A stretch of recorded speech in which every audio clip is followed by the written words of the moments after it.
Yo-hooo! Welcome! Welcome to today's stream! How's it going today?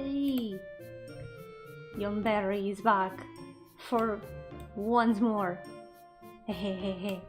How's it going? Welcome! Ah. I stopped playing Final Fantasy XIV for this. Yep, I'm making big sacrifices. But first of all, yo-ho! Yo-ho to those who were here before the stream. Yo-ho Lina, thank you so much for passing by, even though you won't be here because of spoilers. First of all, importantly, there will be spoilers.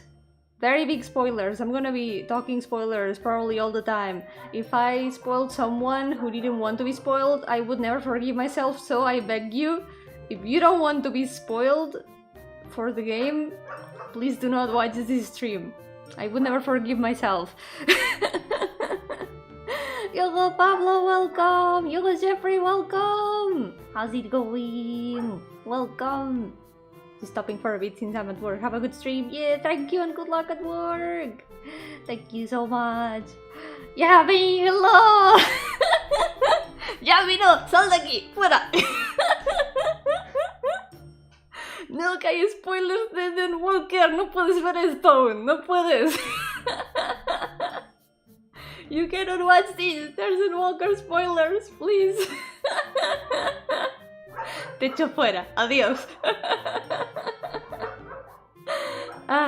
No pasa nada, te haré ya una versión sin spoilers, te paso la tier list con los spoilers así borrados. Pero bienvenida, ¿qué tal? He estado pensando. Y ayer justo pensando dije, ¿sabes qué? Voy a hacer hoy una tier list de Final Fantasy XIV, de personajes. Porque quiero buscar una oportunidad para poder hablar del juego en sí, porque cuando estoy haciendo stream de arte es como que... Si empiezo a soltar spoilers jamás me lo perdonaré. Yo, Psyker, welcome! How's it going? Welcome to the stream! Oh god, there we go, nice!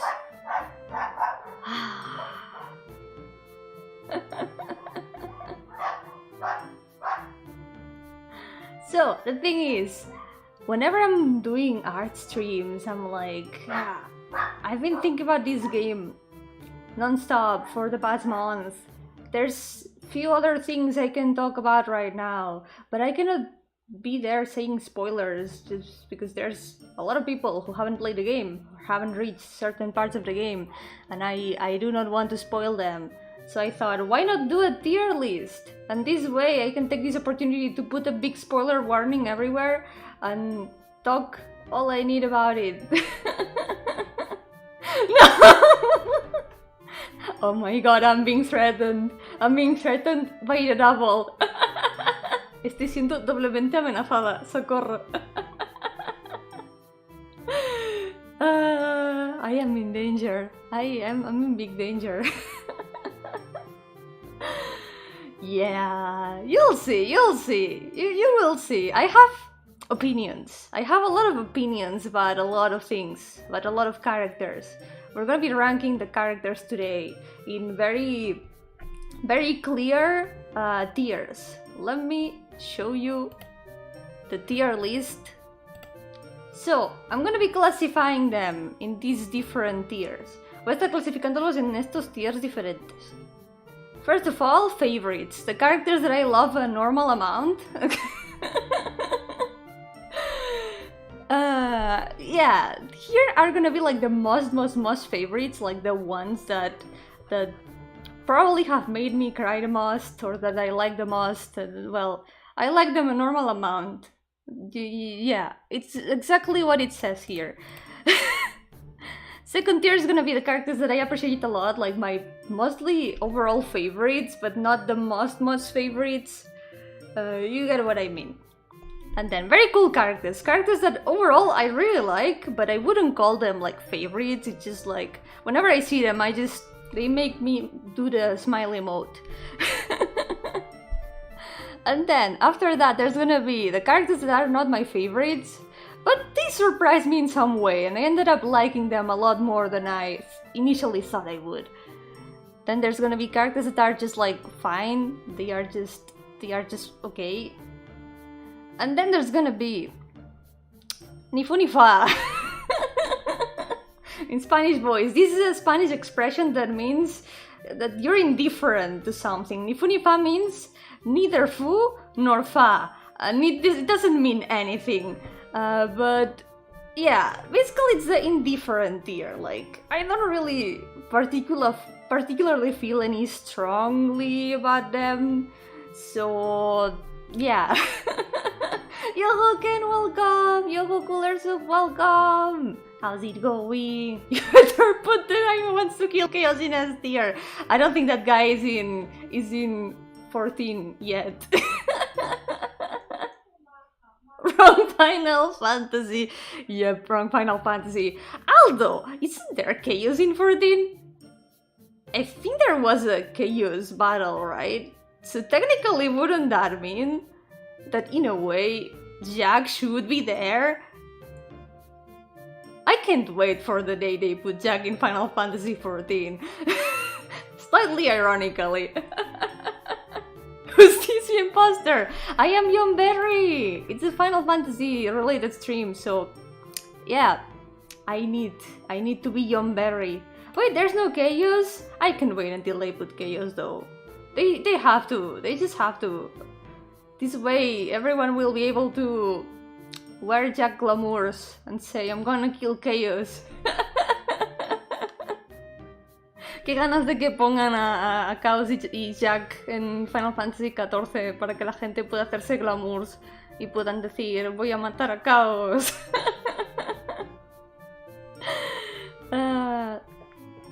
What's the forgotten boss though?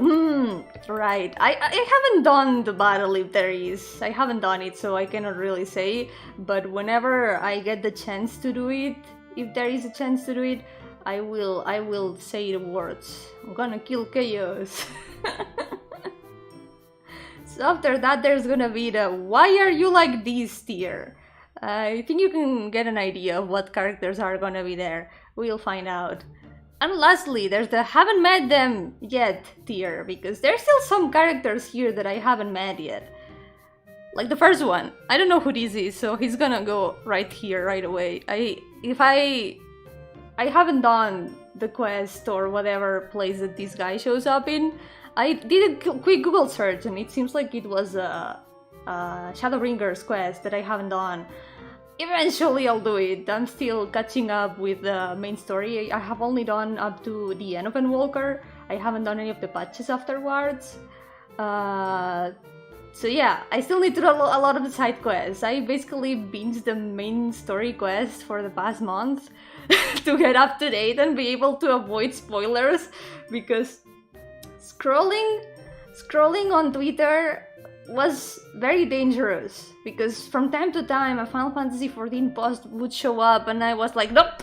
And I would scroll super fast to avoid getting spoiled of any context and everything.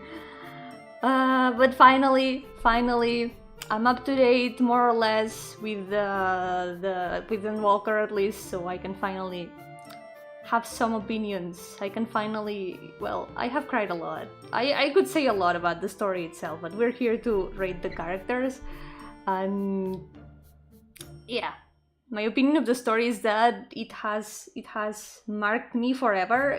I want to keep it with me forever, the memory of this story, and it has made me cry so much. It's exactly what I needed when I needed it, and I'm really glad I got out of free trial. Yo, Olivia, welcome! How's it going? Welcome to the stream! Also, bye bye, Yami! Ya te enviaré la tier list, no spoiler!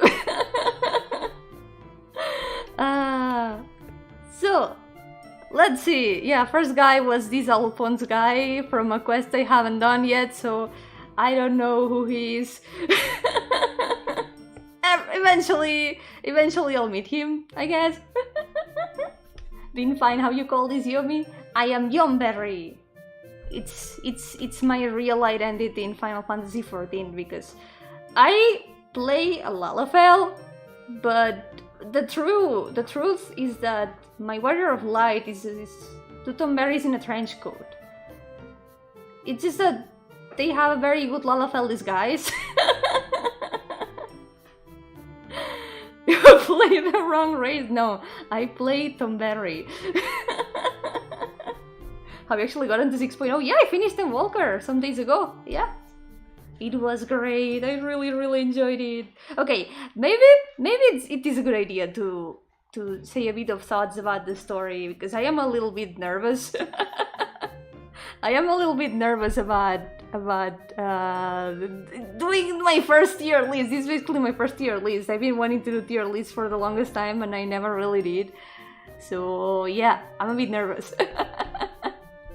Also, you're welcome! How's it going? Double shank! Stabby stab.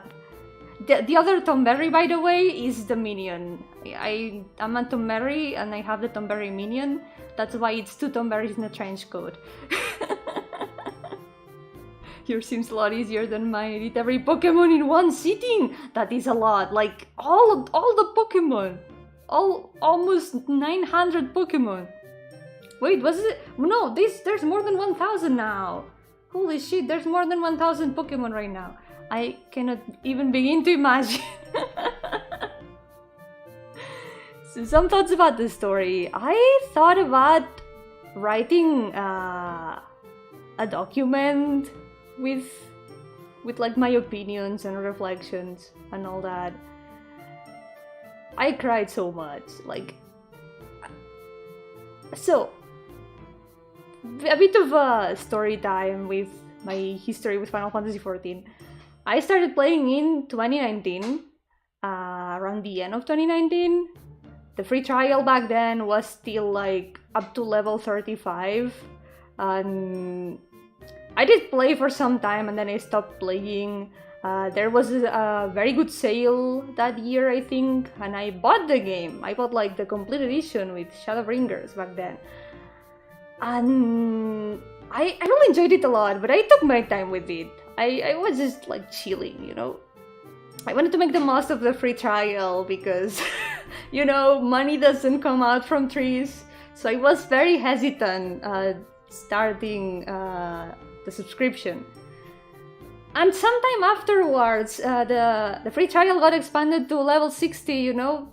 Final Fantasy XIV free trial up to level 60, including the full base game and the critical acclaim expansion Heavensward, with no limitation on playtime. So now I could reach Heavensward, so I was very happy, and I kept continuing the story. I started continuing the story with my dad. He's been accompanying me in the journey whenever he comes visit my home.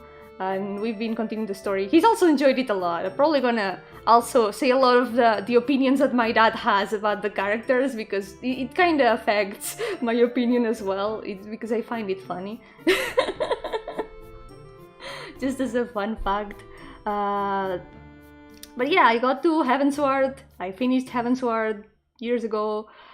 And then I still didn't want to get out of free trial because I didn't want to start the subscription because, you know, money.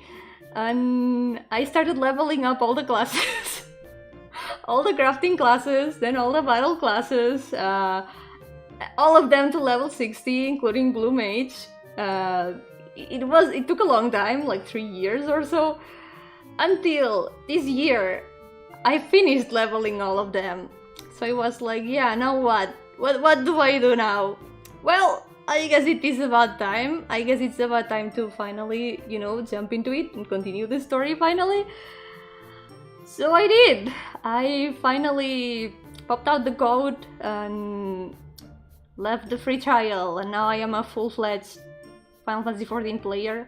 I have binged the story for the past 30 days. Because the complete edition comes with 30 days of subscription, and I wanted to do I wanted to continue. I was very invested in it. I couldn't stop. I even stopped streaming for some weeks because I really wanted to continue. It was all I could think about. I enjoyed it a lot. I really enjoyed Stormblood. I had heard that it was not that good, like, it's in between Heavensward and Shadowbringers, so it kind of doesn't stand out that much. I did enjoy it, because, to be honest, I even enjoyed the Realm Reborn. I'm the kind of person who really likes going around doing random quests and doing fetch quests for people. I find it chill. I like it. I don't know. I know a lot of people don't like it because it feels boring and slow, but I don't know, it relaxes me, and I enjoyed it. And Stormblood was nice. It had a lot of very intense moments. It was all like very focused on like the action, on the war and everything, and so a lot of things were happening. There were also some very good characters that I really liked. We'll find out later. It does have some slow parts though, and I feel like maybe some of the maps they are not that flashy, I would say, compared to what comes afterwards. Like, for example, Gardenia is pretty much all brown, it's all desert, it's all dry. There's some very cool places though. But overall it's kinda samey.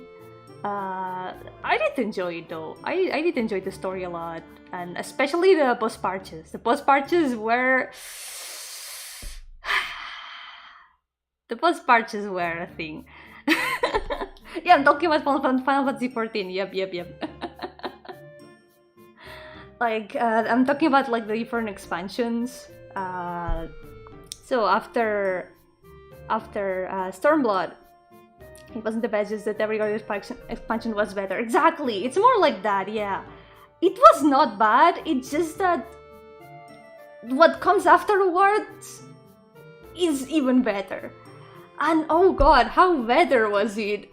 Shadowbringers, like, I know it was good because everyone kept saying, yeah, Shadowbringers is the best Final Fantasy, wow.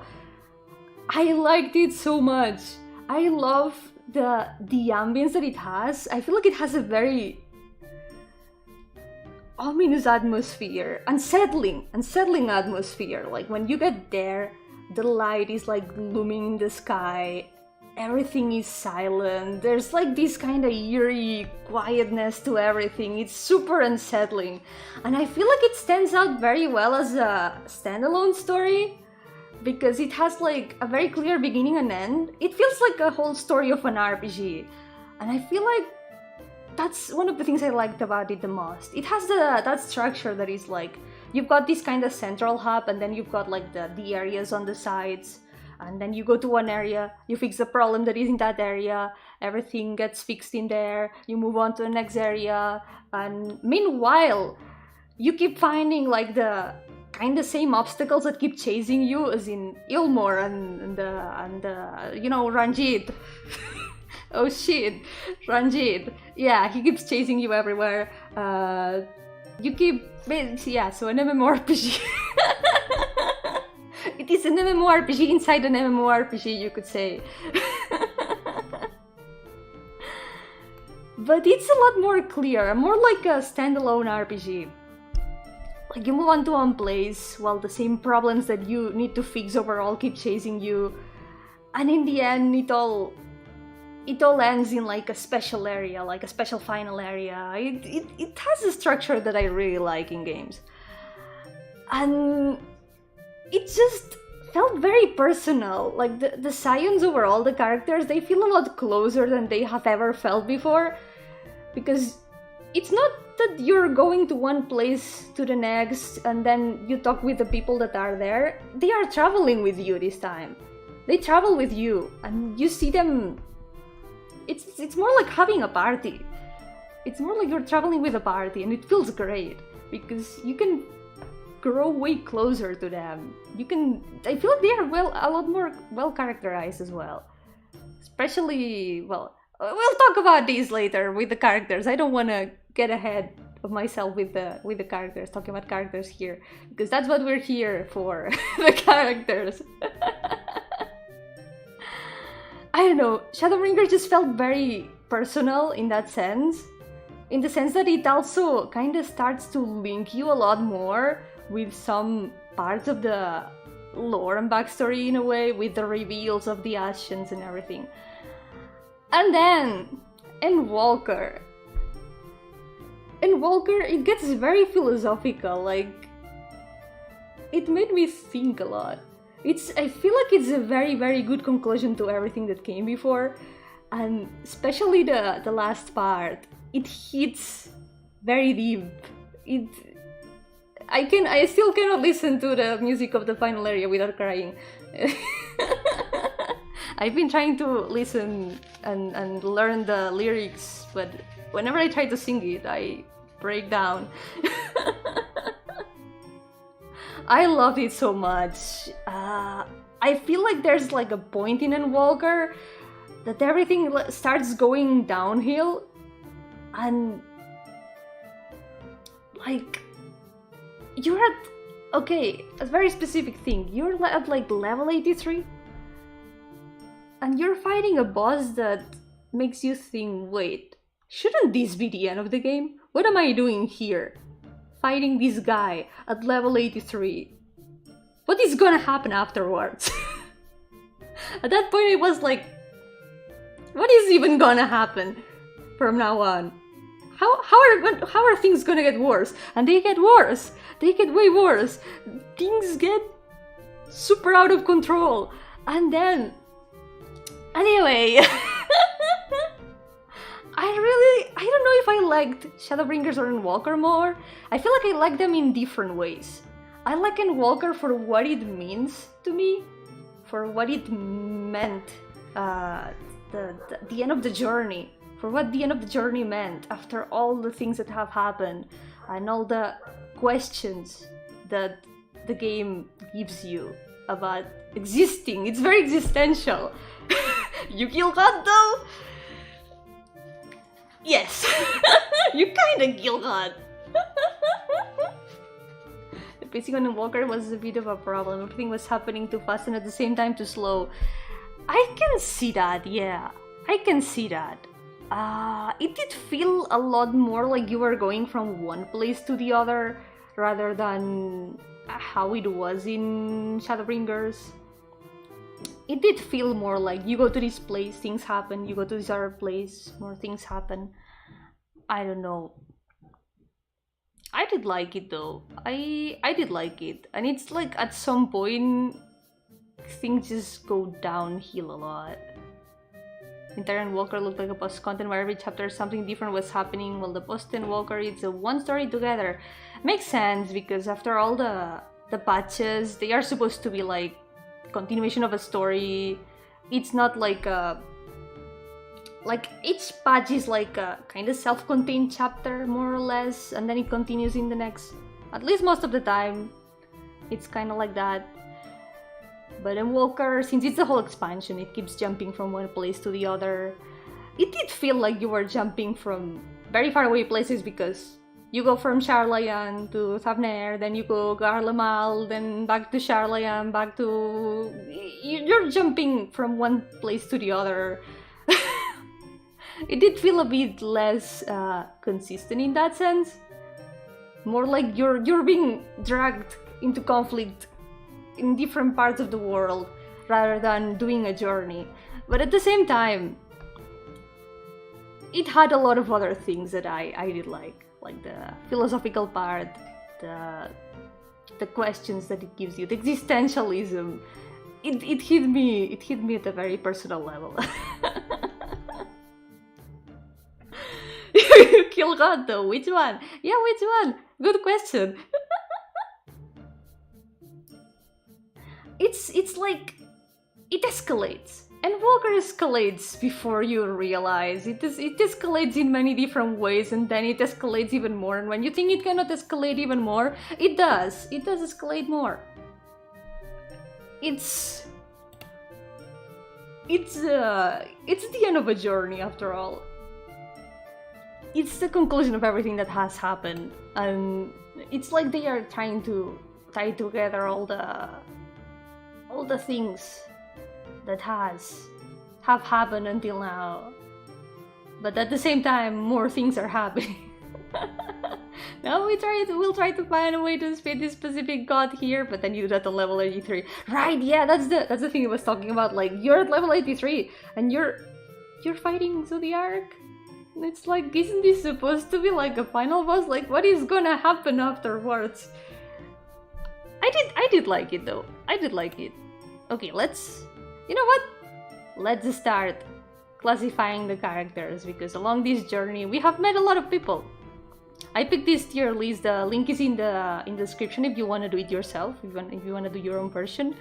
I picked this one because it has the names, and it's like, I feel like some of the others had characters that I had a lot more characters that I haven't met. Some of them had way less characters, so I picked this one because it had the names. It feels practical, you know.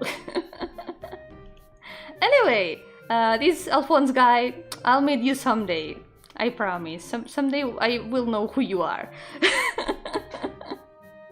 So Alize really grew on me. I really like this kind of rivalry that she ends up having with you. Like, she's challenging you all the time. Like, yeah, let's make this into a competition. I feel like she feels like she becomes really close with you. And I also find very funny this kind of rivalry that she has with Graha.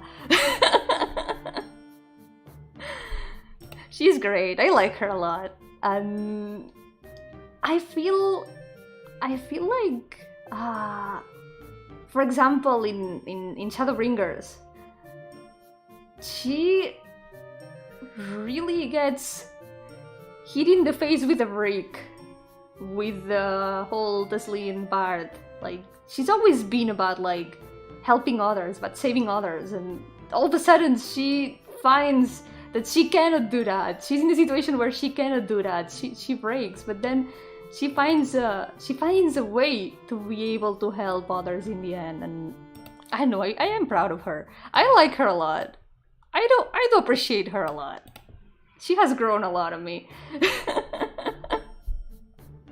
So, Ali, another character I haven't met yet. I have a feeling that they might be from the same quest. I know, they give me the same vibe. Okay, next one, Alpha. I confess, I haven't done the Omega quest yet. I know that Alpha is from the Omega quests, but I have not done them yet, so I cannot classify the little burb yet. I'm very sorry. I'm very, very sorry. I have not met the bird yet. I'm sorry. I still haven't even finished it then yet. I need to finish so many secondary quests. All right. We did Alize. Now we've got Alphino here. Alphino also really grew on me. Like at the start, I feel like he grows a lot. He does change a lot. He gets a lot of character development. I really liked his development in Shadowbringers as well. I feel like both the twins have very good moments in there, but especially Alphino. Like the part where he snaps at Valkyrie, that was brutal. I feel like he realized a lot of things in Shadowbringers. And at the start, you can tell that he was trying very hard, but he was like way too overconfident. Like, yeah, people will listen to me. I'll be the super diplomat, and I will fix the world. And nah, that's not gonna work, my boy. That's not gonna work. But bit by bit, he finds ways to finally make it work, to finally make a difference. And for example, in Stormblood, he acts as a strategist most of the time, and bit by bit, those strategies work, and he learns a lot. And then he learns even more in Shadowbringers, and I like him a lot. Do I like him more than Alize though? I like both of them. Yeah, I appreciate both of them a lot. Both the twins. They are really fun. I love them. And also, it was really funny in Shadowbringers to see them interact. I feel like they both get a lot better interactions, because before that it felt like it was more like just offhand commentary, comments. Yeah, comments. Yo, Springtrap, welcome! How's it going? In Shadowbringers you see them interact a lot more. And for example, when they are in Ilmeg and Alice was talking about Feo, like, yeah, exactly what we need, another self-important brat. And Alfino is like, reminds me of my childhood. And Alice just strangles him. I appreciate both of them a lot. They are my children, and I like them a lot. But yeah, we're doing category stream today, a tier list of Final Fantasy XIV characters. Yup. Beware of spoilers, by the way. There's spoiler warnings everywhere, but I will repeat it just in case. So next one, Ameliance.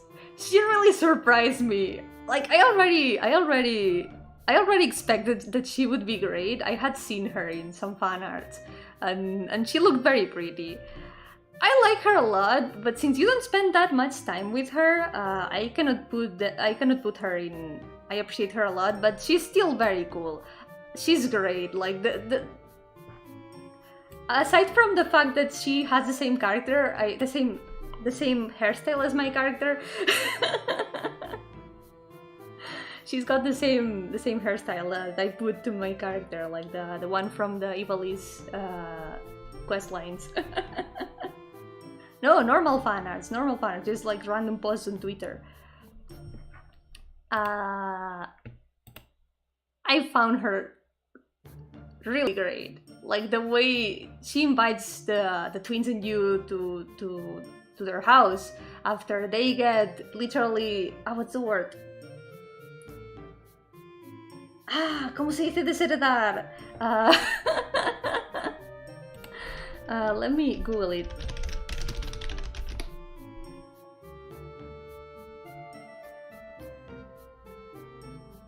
Disinherited? No, that's not the...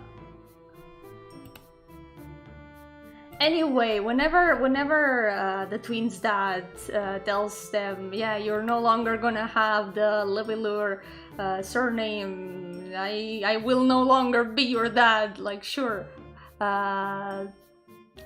She doesn't care. She's like, yeah, you are my babies, you are my kids, and I have presents for you. Don't tell your dad.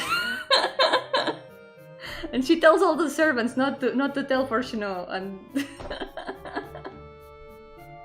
have you done her craft gathering quest? Not yet. But I have to. I really have to. I know that there's a reward that is a very, very cool glamour, that kind of like suit outfit. I need it. I want to get it. So at some point I'll do it. I'm gonna do the quest at some point. This way I can also see her interact more. Like, she's amazing. You can tell that she doesn't take any bullshit. She's very sassy sometimes too. Like, oh no. When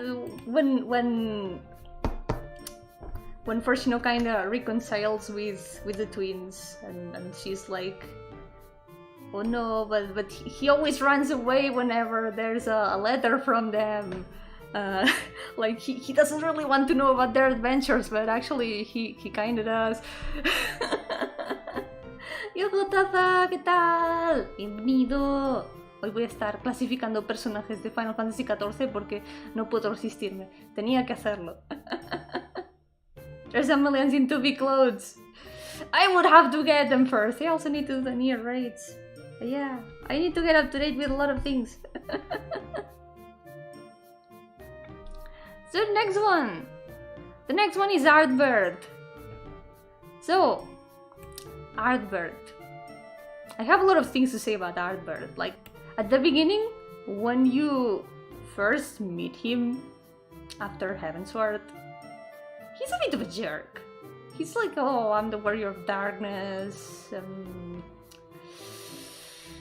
Yeah, he doesn't start off in the best foot. He has his own reasons.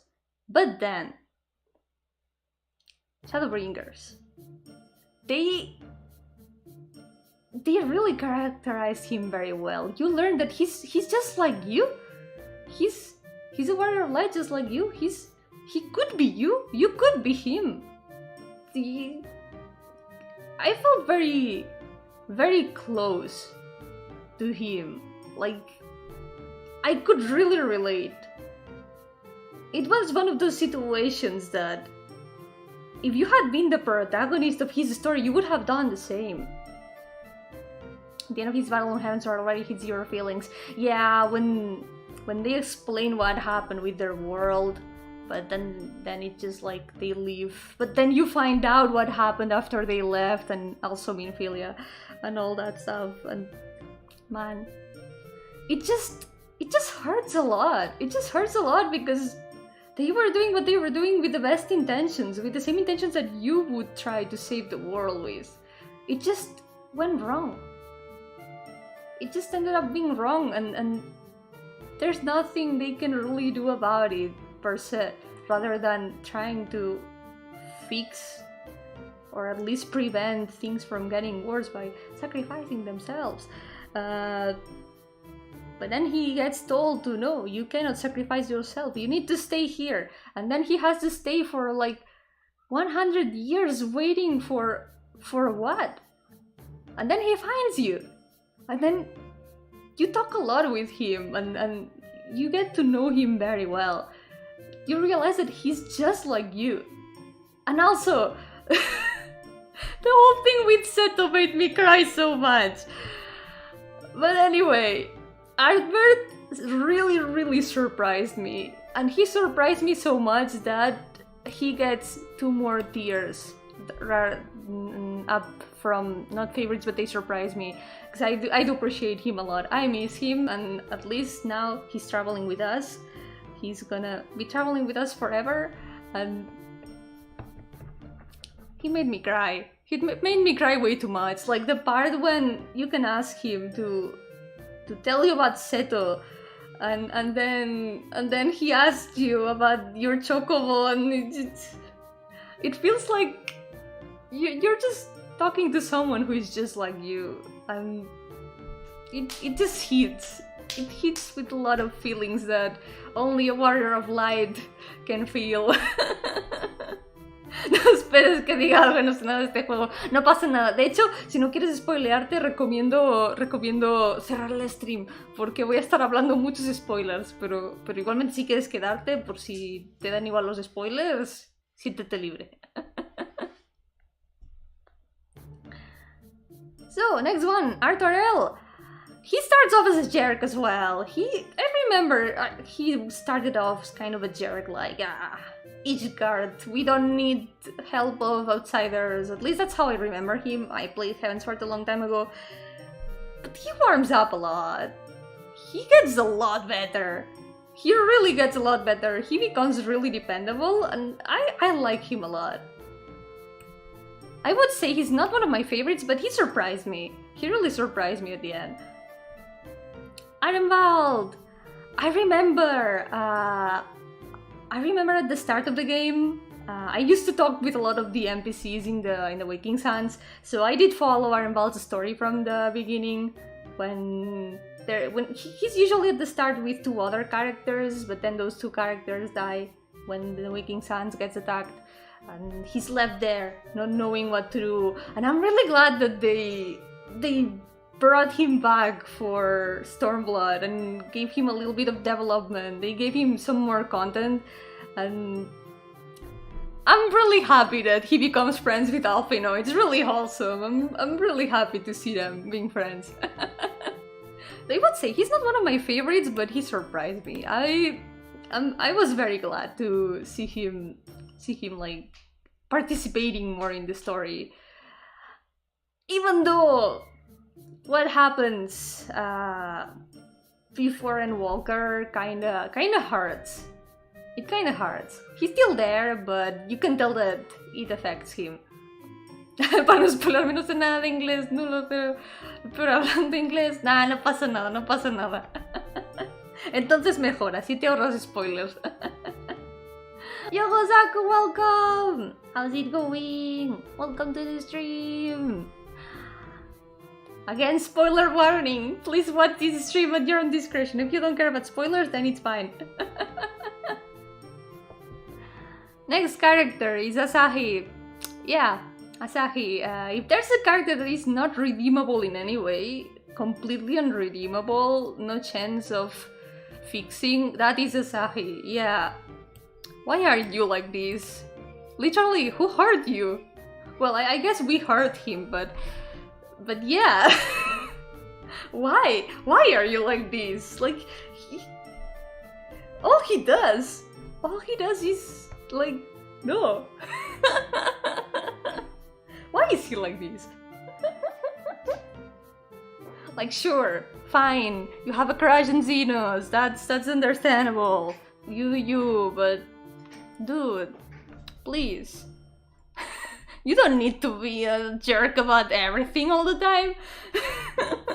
Jokes on you, don't even care about Final Fantasy. Okay, that's good then. Then you can stay and watch the stream. Yep, I will not forbid you from watching the stream.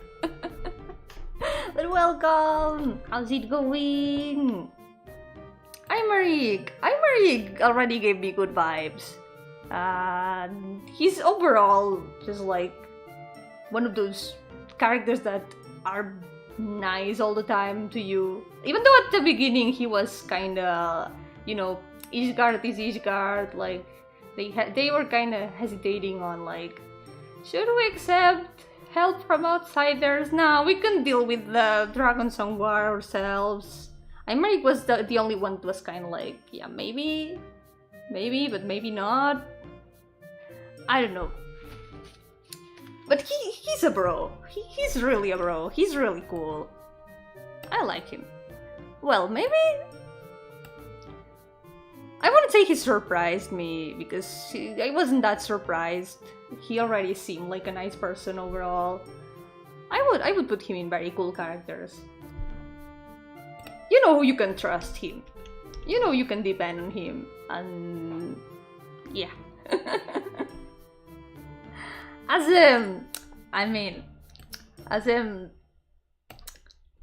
There's no question in there.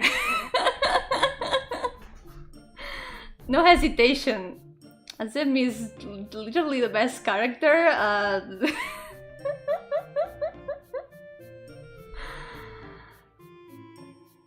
You can. What do you mean I can tear myself? I just did. See? I just did. Man, the whole thing with the Asians that hurt me. Like, you can believe. Well, a lot of you who have played the game have probably also been hurt the same way. We've all been on the same boat of being hurt by the revelations of, hey,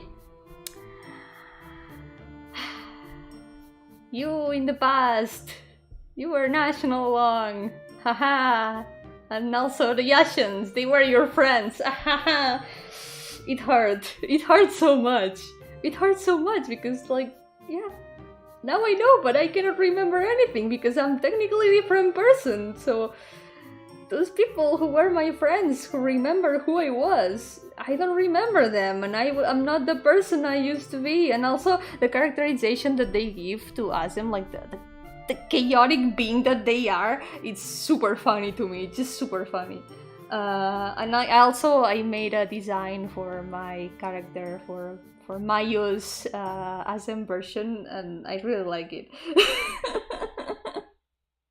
I've made a slightly different design from what she usually looks like, and I have gotten really attached to it. I haven't posted it anywhere because I don't want to spoil anyone, but I've been thinking about her so much, and yeah, I'm sorry. Mayo is already my favorite OC. I cannot put Azem in another tier. It's necessary. So, Backlog. Backlog was fine. Kinda scream blow beam blow, but that's what Numos are. They are kinda scream blow beam blow-ish. They are cool though.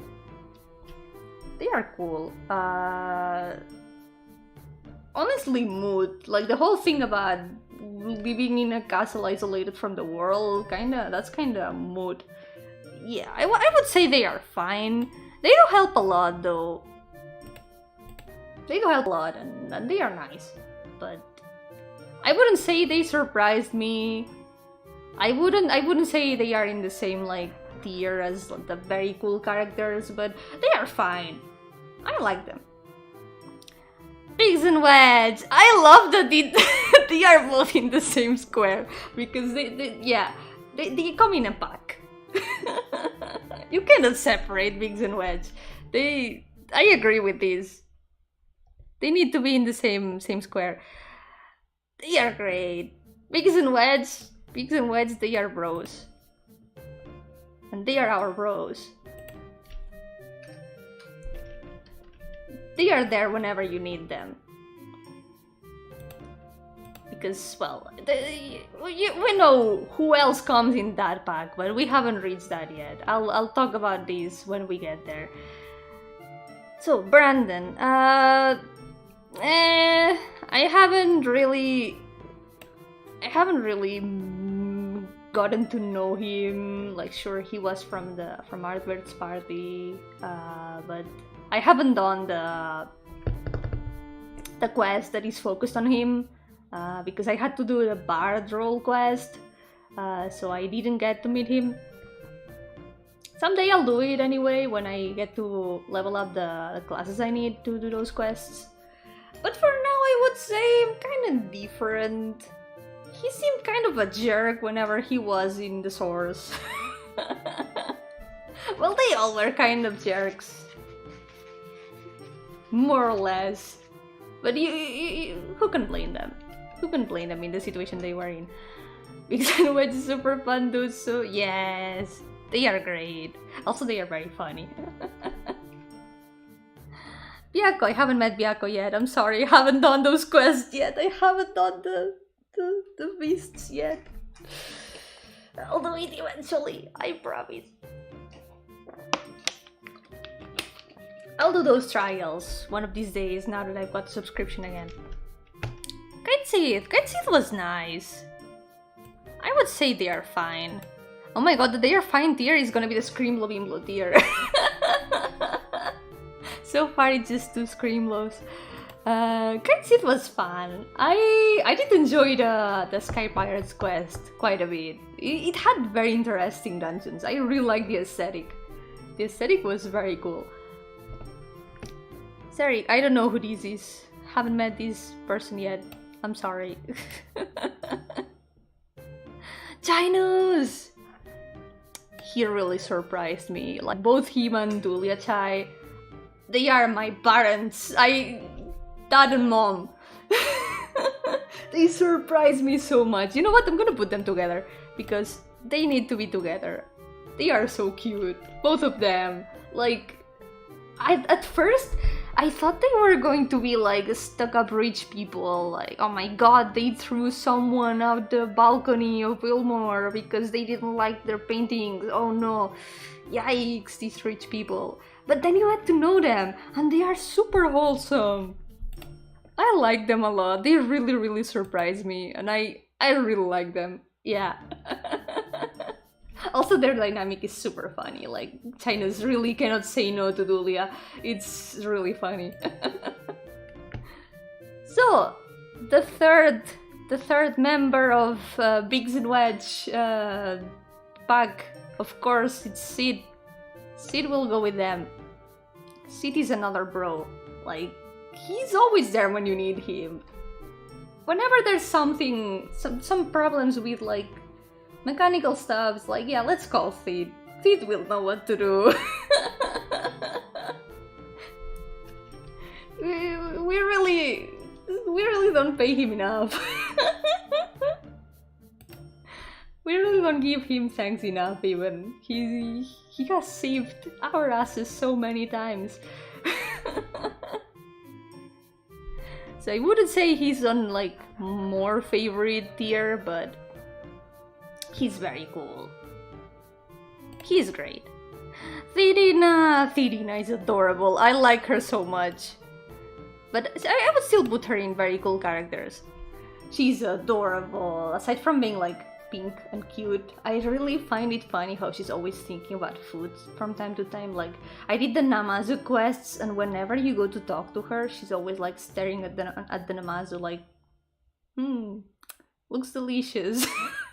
Thinking about eating them. She's so cute. She's adorable. Conrad was fine.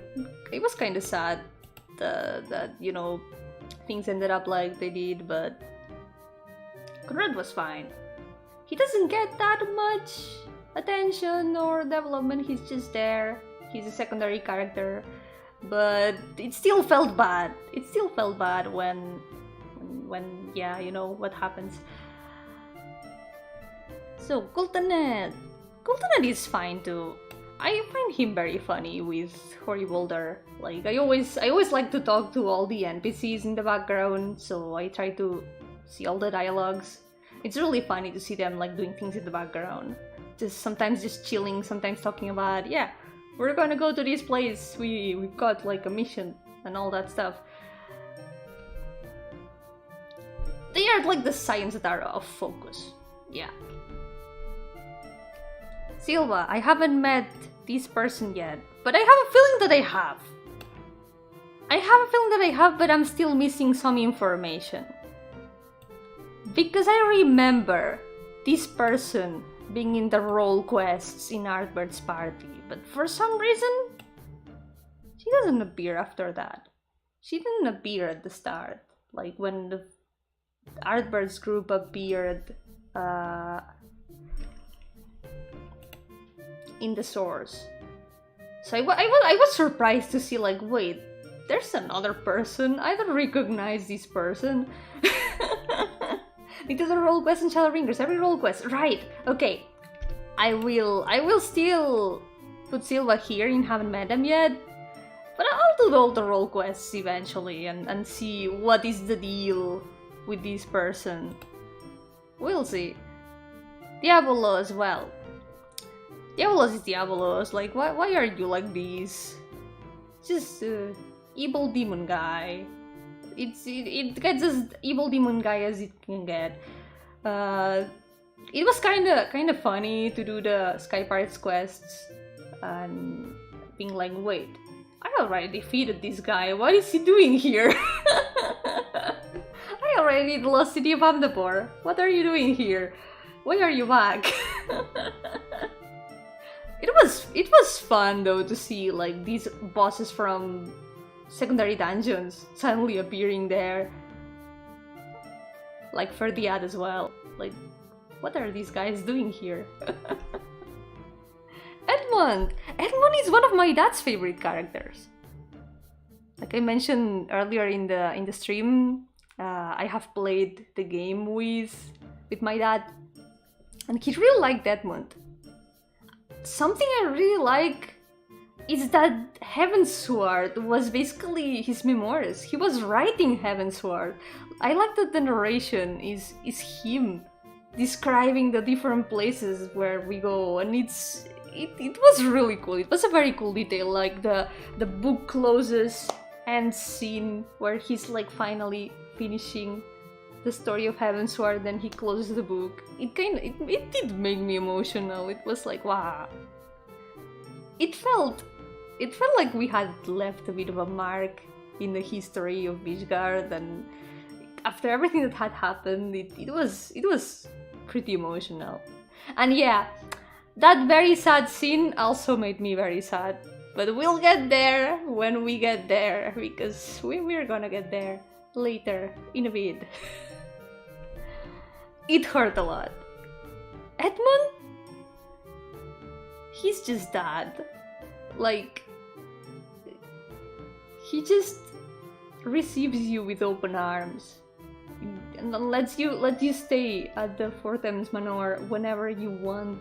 He's just like very nice. And for that, I don't know if I would put him here or here. You know what? He kinda did surprise me in that sense. Because I didn't expect from like a I would say secondary character, to end up having this kind of weight, like emotional weight. It's comforting to see him around. Whenever he appears, like in other quests after Heavensward, it's just very comforting. There was a moment in the Hildebrand quest where he appears, and it was like, oh, it's Edmund. It made me very happy to see him there. Lidibus! Oh my god, I would have made jokes like Elidissus if if I had not finished the story yet, but man, Lidibus, he's up there right now. He's up there right now. He made me very sad. At the start, he would have been maybe in They Are Fine or Nifunifa. I would have put him here in the Green Tears. I don't know, he was just there being mysterious, like, yeah, oh, now I'm supporting you. But now I'm no longer supporting you because I'm still an Ashen. I'm doing these things in the Empire. Now I'm possessing Zenu's body. It's like, what is your deal? What are you trying to do? But then 5.3 happens. 5.3 happens and man, I can't. And then, so I will say, I started the Pandemonium quests. So I have seen who Lidibus was before the present, you know? He's so tiny! He's so cute! I want to pet him. He has really grown on me. I like him a lot. Alright! Speaking of which, Emmethelk. Just Emmethelk. The funny Ratman. Haha.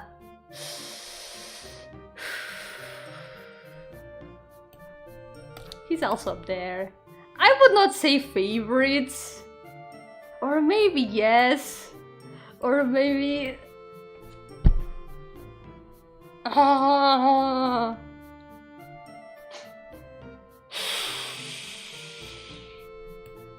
Yeah.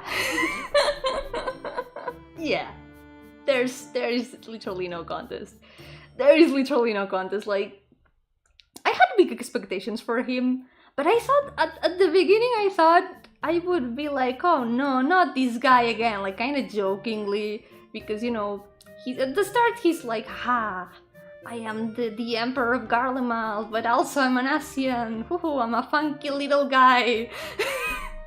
A funky little Ratman. Also, now let's collaborate.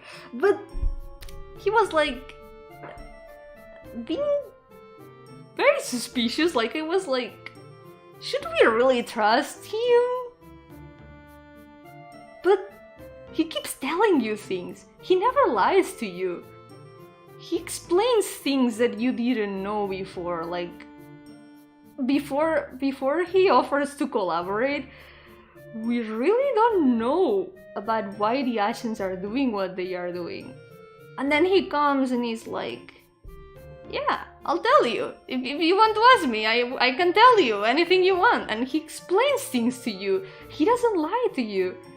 And whenever, you know, when that thing happens with Ishtala, that she basically eats herself for the third time, basically third time. He steps in and helps out of his own will, like, yeah, you don't believe me, you don't believe that I'm here to help you, sure, I will help you. That was the turning point. From that point onwards, I knew that he was actually being genuine in a way.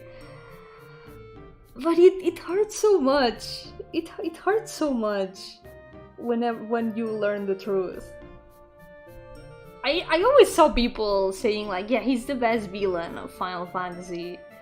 I think he won a poll of like favorite villain of Final Fantasy, and I was a bit surprised because it was like, wait, people like him even more than I don't know, Sephiroth and all that stuff, because Sephiroth is like super popular. But then I understood. I understood. Now I get it. I get it. He's an excellent character in all senses. Like, he still feels like an antagonist, but at the same time, he's not. He is, but he's not. He's like, should it be anti-hero maybe? I don't know.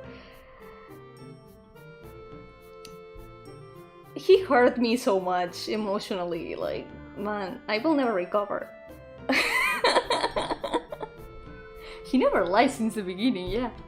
He's always been telling the truth. And then, ENDWALKER. I'll talk about these later when we get to another character. Yeah. He was carrying the weight of his entire people. Yeah, like, he's been with that weight for 12,000 years. You can tell how lonely he is. Like, there's something funny that I want to say. When the subscription ended, when my first subscription ended, and I spent some days without being able to play, which was some days ago, I knew how he felt. Because what I did was, I opened Minecraft and I started making a reconstruction of Amurot. And I was like, now I know how Selk feels.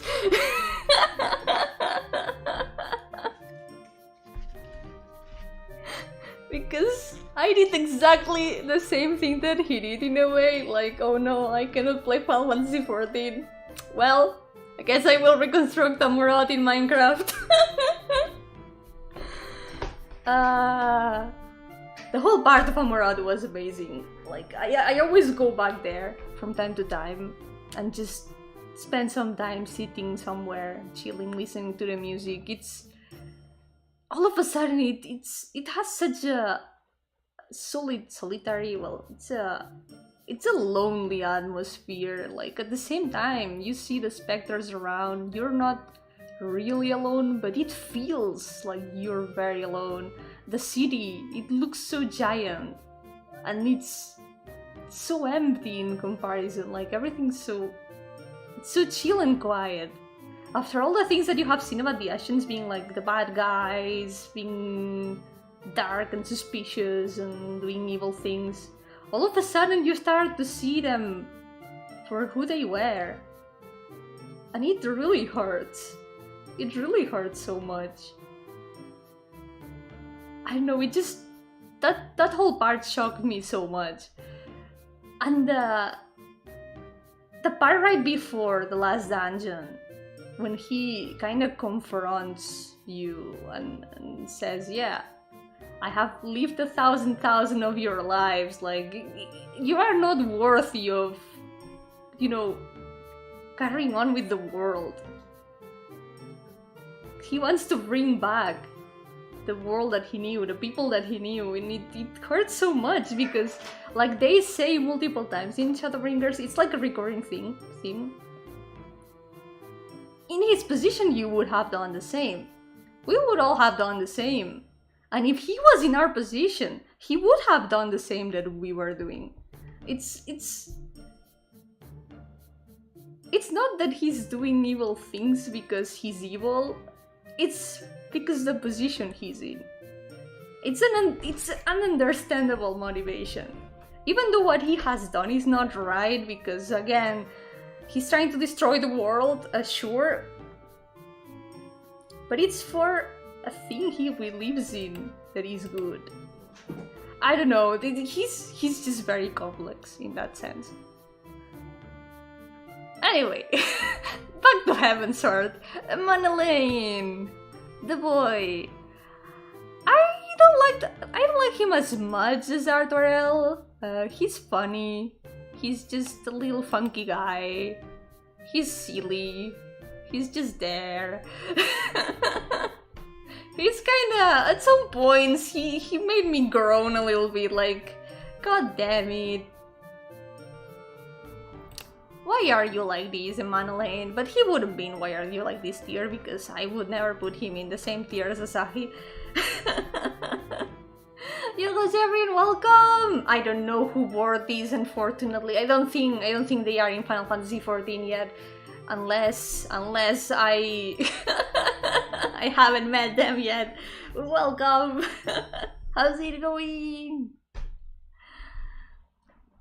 So next one, Erenville. Erenville did surprise me, because I thought he was gonna be like just a one-off background character. But he ends up helping so much, and the part with the frogs. The part with the frogs where you're just like trying to follow him around being sneaky. You think you're being sneaky, but then he realizes. He realizes it's you. Anyway, Stinian also he grows a lot.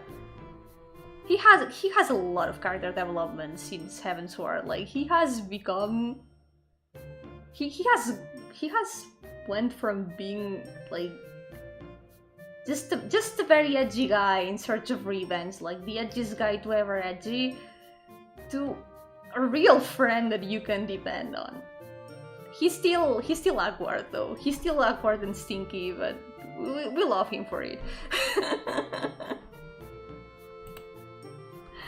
Anyway, Fun Daniel. Honestly, why is he like this? But at the same time, I'm gonna leave this square here. I'm gonna leave like Fun Daniel himself here. Because honestly, Fun Daniel as this Fun Daniel, he's like, haha, I'm gonna end the world. I just want to destroy the world. I want everyone to die, and I also want to die. And I don't care about what you think. I'm just gonna do that. He's just like chaotic, evil guy from the beginning. But then you find out why. And that's gonna count as a different character, but I still feel like he's a very good character. I feel like he's a very good character at the same time. Usually when you think about how to say this, chaotic evil characters, sometimes they feel kind of cheap, like an evil guy who just wants to destroy the world. Why? Because I don't know. He's not exactly like that, because then you find out why he does what he does. It's a lot more complex than just wanting to kill everything. I don't know. But he's still a little clown, a little funky clown. A little shit sometimes. Like, we cannot forget the scene with the supper. Yeah. That scene is it's a thing. It is a thing that happens. Anyway, Feul kind of surprised me too. I would say they are fine, but they surprised me. Feul is great. Maybe it's that the design doesn't. I think it's the hairstyle. I'm not that much of a fan of the pigtails that they have, but they are still very cool. Funny fairy that curses you for not calling. Yeah. That is funny though. You know what? I think Feul should go a very cool character, especially because of the Titania part. That was cool as hell. That's cool as hell. And also, someday I will remember to call them, I promise. I promise you, Feul, I will not forget. Next time, I will ask for my beautiful branch. Kind of A ver, es un peinado un poco extraño, pero se le perdona porque FFXIV es muy cool. Flamin, she's soft, she's mom, she's cool. I like her a lot. Honestly, I saw one tweet some time ago that was very funny to me, and it's that Flamin is kind of like role-playing as a grandma. Like, she's trying to... She has grandma energy, but she's super young at the same time. She's like the oldest young woman that you can find. She has grandma energy. She's so cute. I like her a lot. For Dola, I also really liked her a lot. She's kind of complex. And sure, she doesn't start off in a very good foot. I would still put her in very cool characters. Like, she starts off being like just... Should I say evil? Not really evil, because it's not that she was evil. She was doing what she was doing because she thought it was right. She thought it was the right way for like herself and her people to be like recognized. Because she had grown under the Empire all the time. Like, she's got the kind of motives that you don't agree with, but you can see why she thinks like that. Like, it's well explained why she thinks like that. Born with an Isabella Allende novel in her hands. What does that mean? ¿Qué significa eso?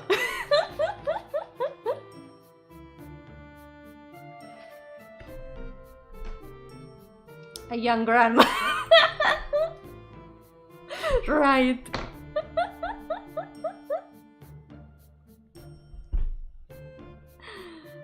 Well, Forshino did surprise me. He would be in Why Are You Like This at the start. But again, well, maybe he surprised me, but maybe he's not that. Maybe he's just in there fine. He went from Why Are You Like This to he's just fine, you know? He's okay. He still has some work to do, but at the same time, he did surprise me. Because at the start, he's just like being an asshole. Like, dude, don't treat your children like that. Why are you doing this? And when you find out why he's doing this, it's sad. It's sad and wholesome at the same time. I'm just gonna leave him here in They Are Fine because I'm still kinda mad over what he did. But now I know why he did it, and he has redeemed himself. He has redeemed himself. Frey? Okay, who here has done the Dark Knight quests?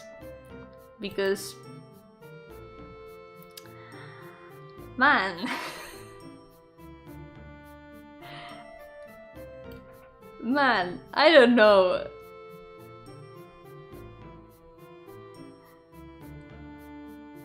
You know what? I'm gonna leave Frey here, in very cool characters. Dark Knight's quests were excellent. Like, they tackle on some thoughts that probably everyone has had at some point. Like, hey, why are we being dragged along to do fetch quests all the time, and sometimes people don't even give us proper thanks? Like, why are we being errant people when, I don't know, aren't you tired of being nice? Don't you just want to go apeshit? That's the moral of the story of the Dark Knight quest. And for that, for the little twist that the Dark Knight quest had, I'm gonna put Frey here in very cool characters. Gabu is baby. Gabu is baby, but Gabu is just fine. Gabu is cute. Just a little baby. Little tiny rat baby. So, Gaia. I haven't finished the Eden quests, but I have met Gaia. She starts off a bit of a jerk, but she's a goth. She's a cool goth, and I ship her with Rin. They are both adorable. She did surprise me. I didn't know what to expect because I had only seen fan arts of her being cute with Rin, and I hope that I can get to know her a little bit more with the end of the Eden quests. I need to finish them at some point. So yeah, for now, she's gonna be in this tier. She's not one of my favorites, but she did surprise me. Especially with how she started off as a jerk. But I like how she's slowly warming up a little bit with the help of Rain. They are adorable. I like them. My children. They are my babies. Gaius, another one that really surprised me. I didn't expect that. I didn't expect what happens with Gaius. How very glib. Such devastation. This was not my intention and all that. If he had been just that, he would be here and they are fine. But who would have told me that all of a sudden Gaius would pop out in the burn and be like, hey, I am the Shadow Hunter. When I saw the mask on his side, it was like, hold on a second, I know who you are. Wait a second. Actually, no, I didn't realize when I saw the mask. I realized during the battle, because he used the same skill. The skill where he does like a cross in the air. I was like, hold on, I've seen that before. Wait a second. I did not expect that. He gets so much better than at the start, and it's really appreciated. It's really cool. Anyway, Gembu, I have not done the quest yet. I'll do them at some point. I also haven't properly met Yut. I know that she's from the role quests. Just same as this guy. I'm just gonna put him here too. I haven't met them yet directly. I've only seen the guy from the Bart, well, the range DPS quest. So yeah, I'll get there eventually. Gosetsu, Grandpa. He's Grandpa. I cried a lot. He gets very good moments, especially in the boss parches. Like when I finished Doma Castle, I cried. Like it was like, no, this cannot be. I refuse to believe this. This cannot be. No, don't do this to me. And then there's like at the end of Stormblood, there's that scene in the desert island, and I see this kind of familiar figure of an old man. Like, hold on, could it be? Could it be? Oh my god. Grandpa has made me cry a lot. He's a good guy. He deserves to be at least in very cool characters. And speaking of very cool characters, Graha! The cat boy! There's the boy! He's a very good boy. He already made me cry in the Crystal Tower quests. And sadly it was one of the spoilers I already knew from Shadowbringers because, you know, a lot of people made fan art of him. It was easy to guess. It was easy to guess, but I pretend I did not know for the whole of Shadowbringers, just to let him have the surprise, you know? Yeah, who's this guy with the hood that is totally not a catboy? Yeah. He's great. I like him a lot. I really like him a lot. He has made me cry a lot. I didn't put Shadowbringer spoilers. I mean, it's spoilers overall. For the whole story. I'm sorry. It's spoilers in general for the whole story. No, I'll never forgive myself if I actually spoil someone who doesn't want to be spoiled. Please do not watch this stream if you don't want to get spoiled at all for Final Fantasy XIV.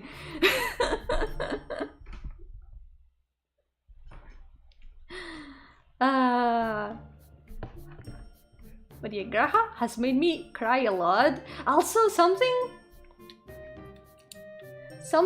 I found a bit funny is that for some reason my character ended up with like a kind of parallel outfit to his Shadowbringer's outfit, and also my character is blue and he's red. It was kind of funny. It was like we were kind of dressed matching. He's my adventuring bro. I like him a lot. He's a very good boy. My son. He's my son. He may be my character's friend, but he's my son. I saw your character and covered it for them, but it was afterwards. It was afterwards. I got the outfit after he already existed. Don't worry.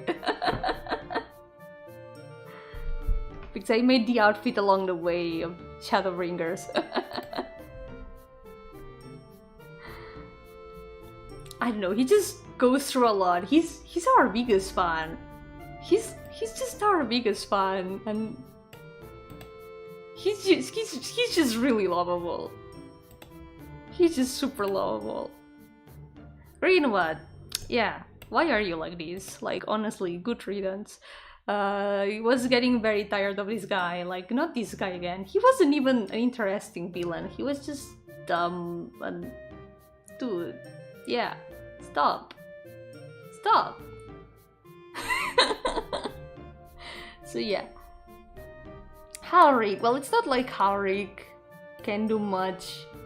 The poor guy is kinda trying to recover.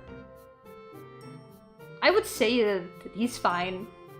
It made me very happy to see him get better at the end. Because it was a good thing for Alize. Because it was a sign that she was finally able to help someone. And it probably meant a lot more to her than it did for me. But I still got very happy. I still got very happy to see that. So someday I hope that Haurik can fully recover and maybe meet the kids in the Crystarium, and I hope that they can go in adventures together. That would be adorable, and I hope that it could happen. Wishing him the best. So, Hancock! I know that Hancock has gotten a new quest some days ago, like Mount Rokon, I think. I need to do that dungeon. Funny thing about Hancock, I would put him in very cool characters because I do like him a lot. He reminds me of an OC of mine. He really reminds me of an OC of mine.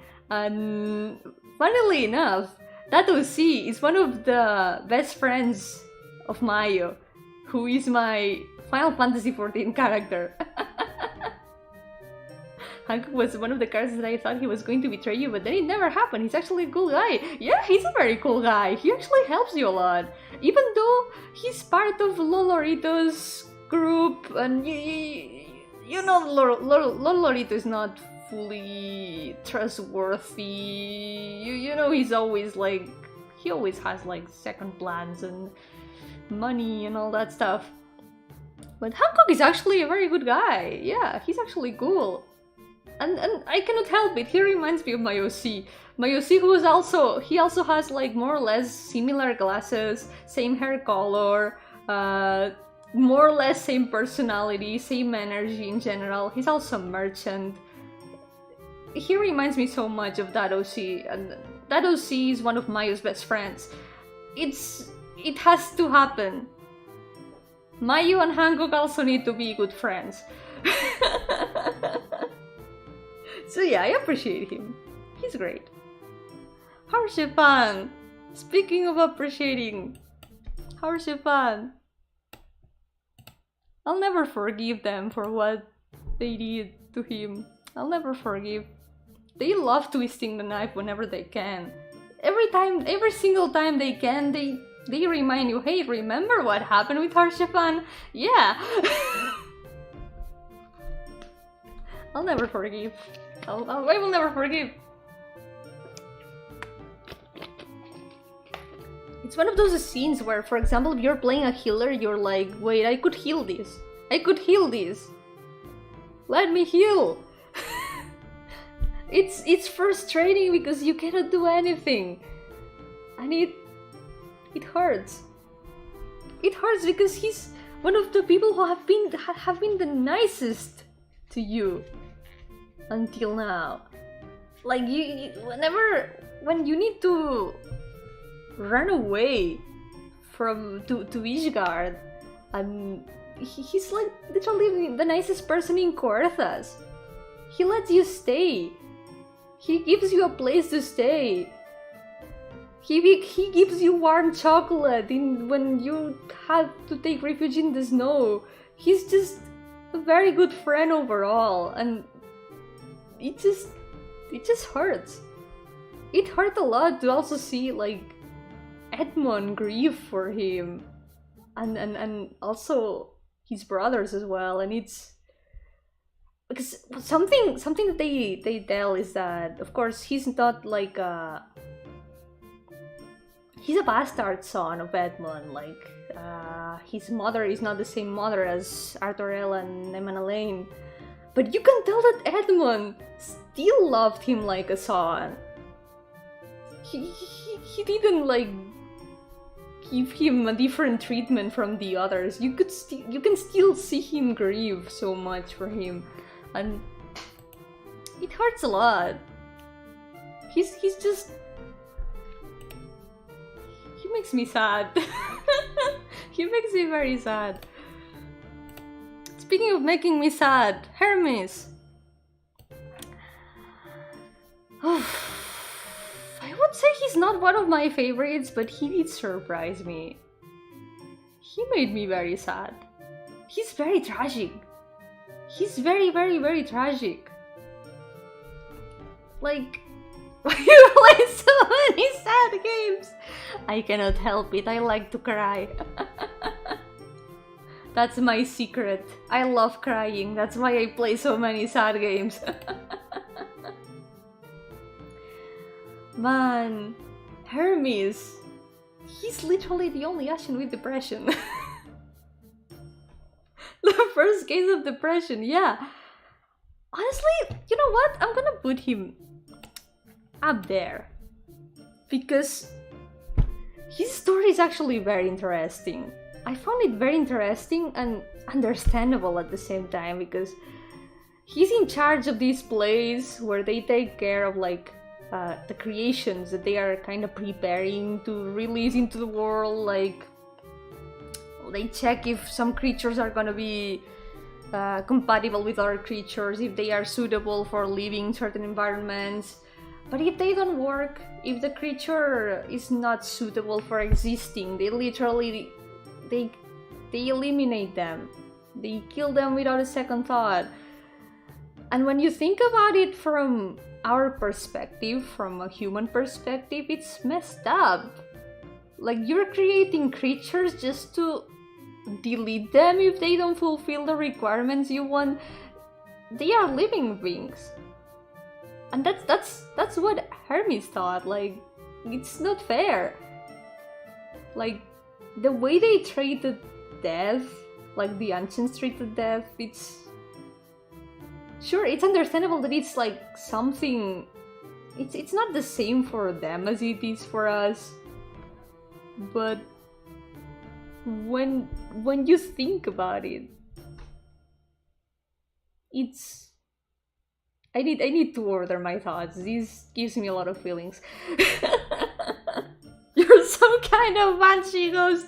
Yes, and that's why I tell other people to play those sad games, and I also show people those sad games because I want them to cry with me.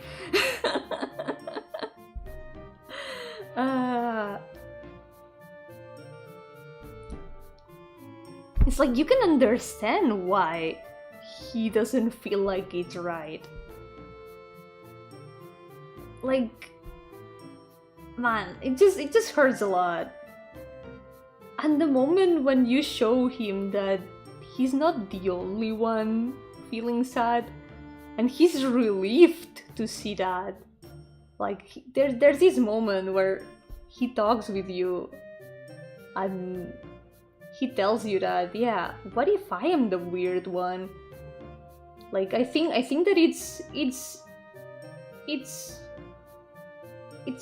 how to define it. He says something like, I think it's I don't remember exactly the words. Aberration, I think it was. Like, it's an aberration what we're doing. Like, we're deleting creatures from existence just because they are not because they don't fulfill like the requirements that we want them to have, because they are not perfect, because they don't work. But maybe I'm the one who is weird for thinking like that. Like, you can really empathize with him. And also the curiosity of wanting to know about the rest of the universe. Like, I can empathize with that. Like, I ended up liking him a lot more than I thought I would. Even though, you know, things happen. He's just very, very tragic. And that's why Daniel is gonna stay here, but Hermes is gonna be here. Even though technically they are quote-unquote the same. But anyway, Hien was cool. I wouldn't say he surprised me. I would say he's just fine. Like, sure, he's dependable, he's a good guy. I feel, I don't know, he doesn't really stand out that much to me as a character as others. But he's fine. I don't dislike him. He's fine. Okay.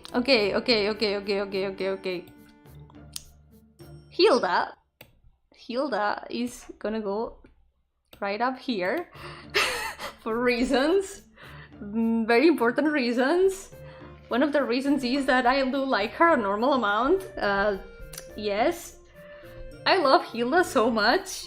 Like, I wish the game gave her more screen time, and I am sad that she doesn't have more screen time, but she's literally flawless, literally perfect. She doesn't really need more screen time to be perfect. It would just give her more good content, which is something that is always appreciated. But yeah, Hilda, just wife, you know? What's her personality like? She's very cool. She's super cool. Like, she's I don't know how to describe. But she's my type. That's her. That's what her personality is like. She's, yeah.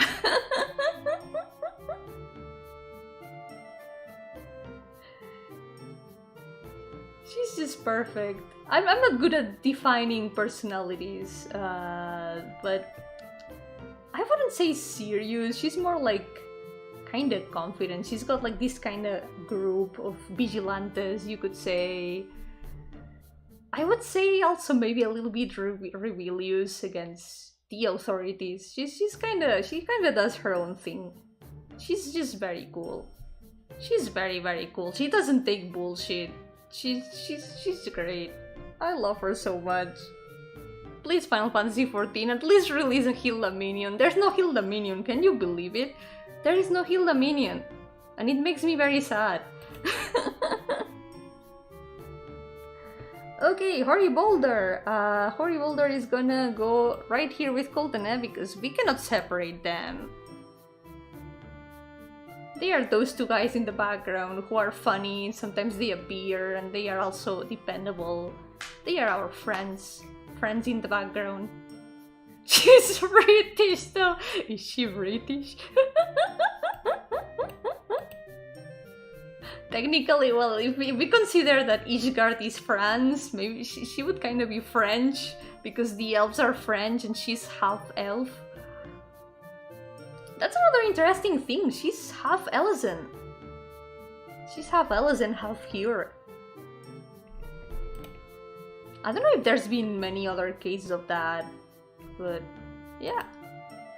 So VTuber's story is that she's the daughter of a noble, but her mother was like a servant, and she's not very happy with the nobles, you could say. Yeah. Revolution. Hraesvelgr. Hraesvelgr was fine. It's very cool, honestly.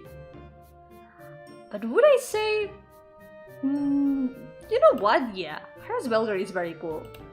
I mean, he's a dragon. He's a giant dragon. And more than that, he's our friend. It took a long effort. But now Hraesvelgr is our friend. She doesn't like novels, that's instant 10 out of 10. Yes.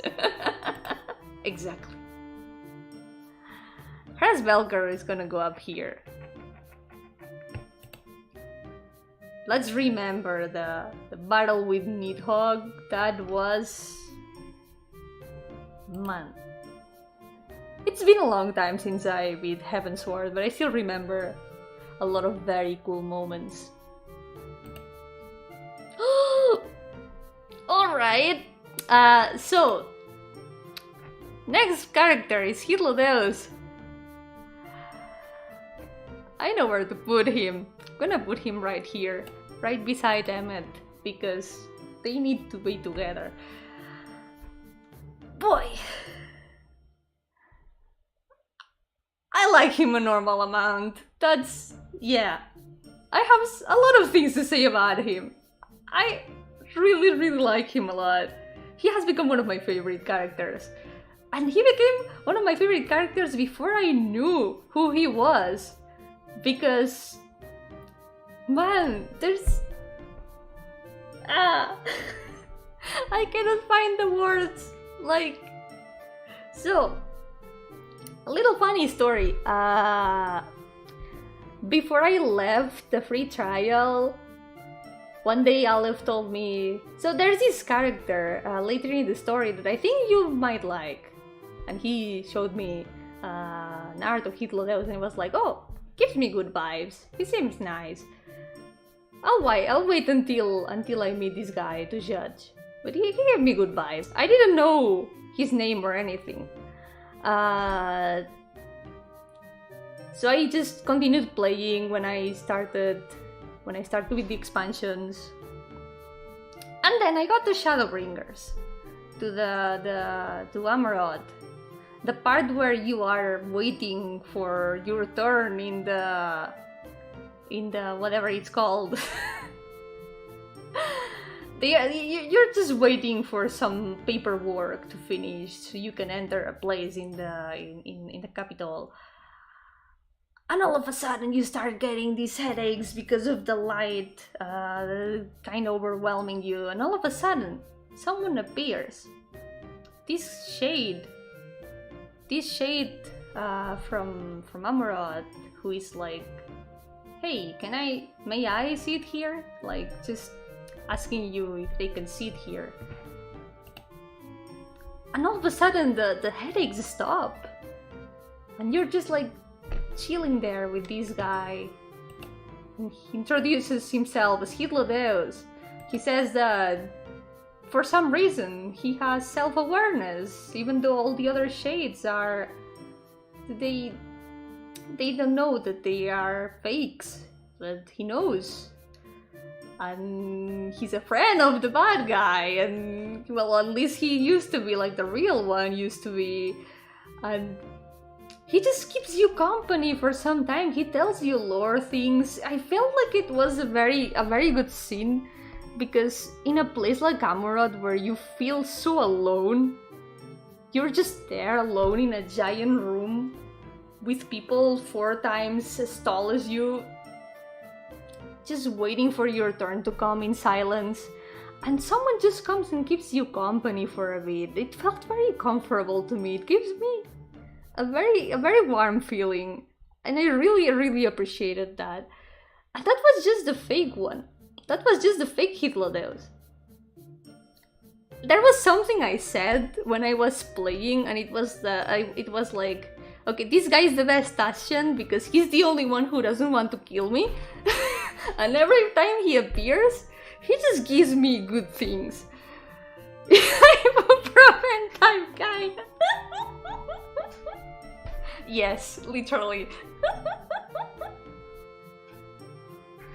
He just every time he appeared, it was just to give good things, just good feelings, good vibes overall.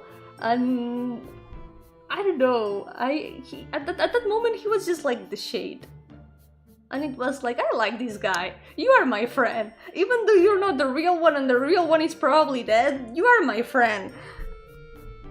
And then you find the real one. And also, he calls you new old friend.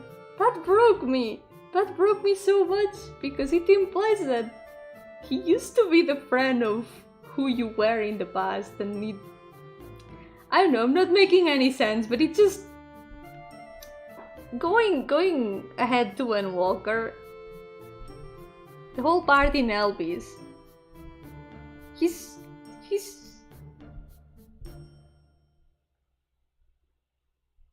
I cry. I just have no words.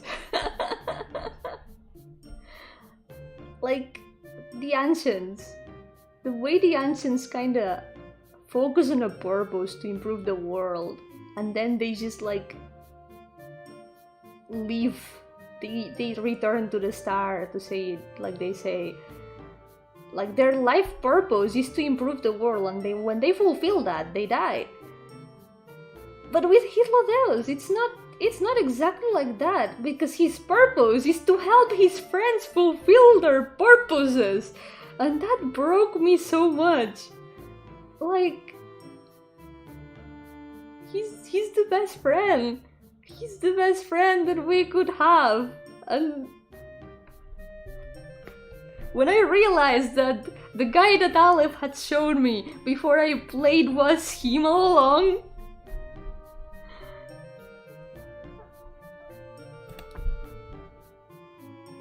man,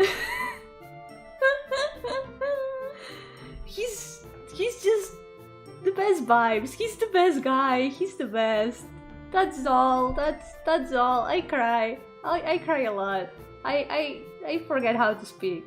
Yo-hooo, welcome. How's it going? Welcome to the stream. How's it going? I'm classifying Final Fantasy XIV characters today, and I don't have words. I don't have words to describe how much happiness and pain my favorite characters give me. This game destroys me. So, Ilbert, I trusted you. I trusted you. I did really trust you. But why are you like this? Just... why? Yeah. Anyway, he's fine around the end, but honestly, Nifa. Kinda indifferent. He's a good boy, but I don't know. It took him a long time to finally start being nice, which is understandable when you consider the situation that they were in Indoma. Like, sure, I get it. I get it. You're frustrated. You don't want any more trouble. I get it. But yeah, he's fine actually. He's okay. Maybe it's not that bad, like... I understand why he did why he did. And yet he gets a lot better. He gets a lot better, so he's forgiven. Speaking of forgiven crimes, Julius did surprise me. He kind of underwent a similar process in which he starts being an absolute jerk, but then he slowly warms up and then he understands. I ended up liking him. Yeah.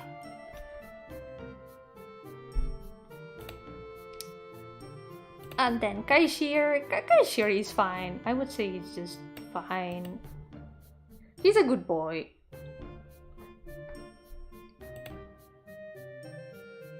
And then...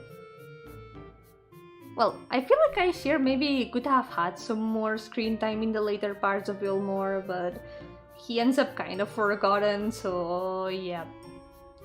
Kinda sad. Softer words, Kanesena is fine. She appears since the start. She's cool. And also I like Gardenia. Gardenia is nice. Really is really cool. I like her a lot. She goes at very cool characters as well. Maybe I do appreciate her a lot actually. Also, she's potato. That's always extra points because she's adorable. Something really funny that I noticed is that whenever Krill and Tataru and my character are in the same room, it's like yellow potato, blue potato, red potato / pink potato. It's like they are the 3 primary colors, and I find it really funny. I feel like having a blue character in Final Fantasy XIV kind of works in a lot of ways, and I have no regrets with having Mayu as my main character.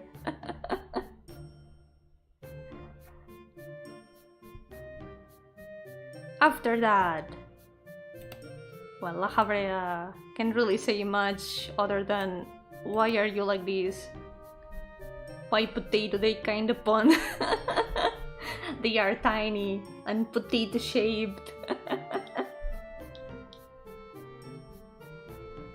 Speaking of potatoes, Lamit is cute, but I still haven't gotten to meet her.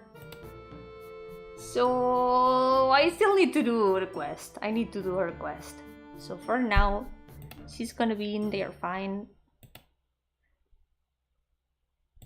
Because she's cute. She's adorable.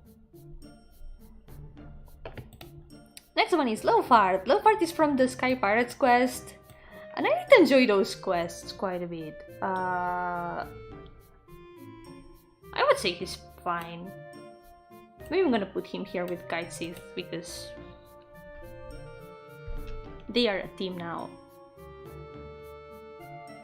Livia. Livia could have had good potential. Maybe knowing how Lucia is, she could have had some potential, but she's a simp. She's a guy who's simp. And she's... why is she like this? That's all. Why is she like this? She had the good voice. Like, Sayaka Ohara is always a good seiyuu. I played a game with the Japanese voices, by the way. Yeah, why? Speaking of the voices, Living Way. Living Way is fine. But Living Way's voice sounds like Dori Genshin Impact. She says Tezuba all the time, and I cannot unhear. I cannot unhear it.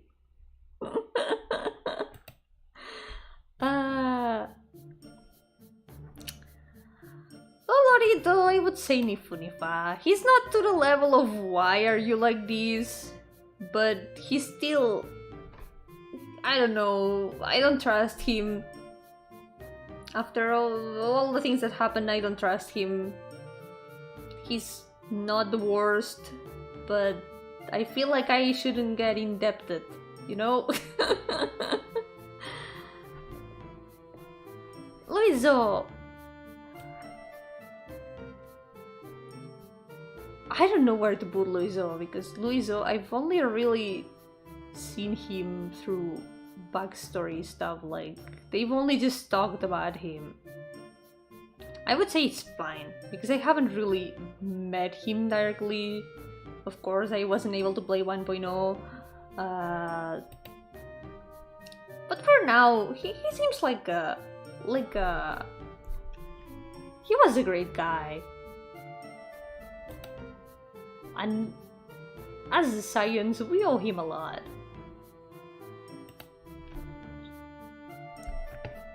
Lucia. Lucia is really cool. Lucia goes right here. She's very, very cool. I do appreciate her a lot. And I'm really glad that she got more screen time in Garlemald. Because she deserved it. She deserved to have a bit of a spotlight. She was always like following Aymeric around, but at last she was finally able to get some good screen time.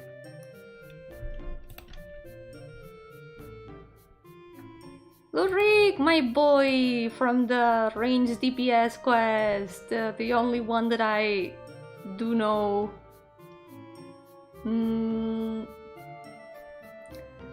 I don't know if I would put him in there fine or not favorites, but surprise me. He didn't really surprise me that much. He just had like a normal character development. He does go through a bit of altibajos, like we say in Spanish, like starts off well, but he's a rich boy and depends a lot of money to do quests instead of exploring by himself.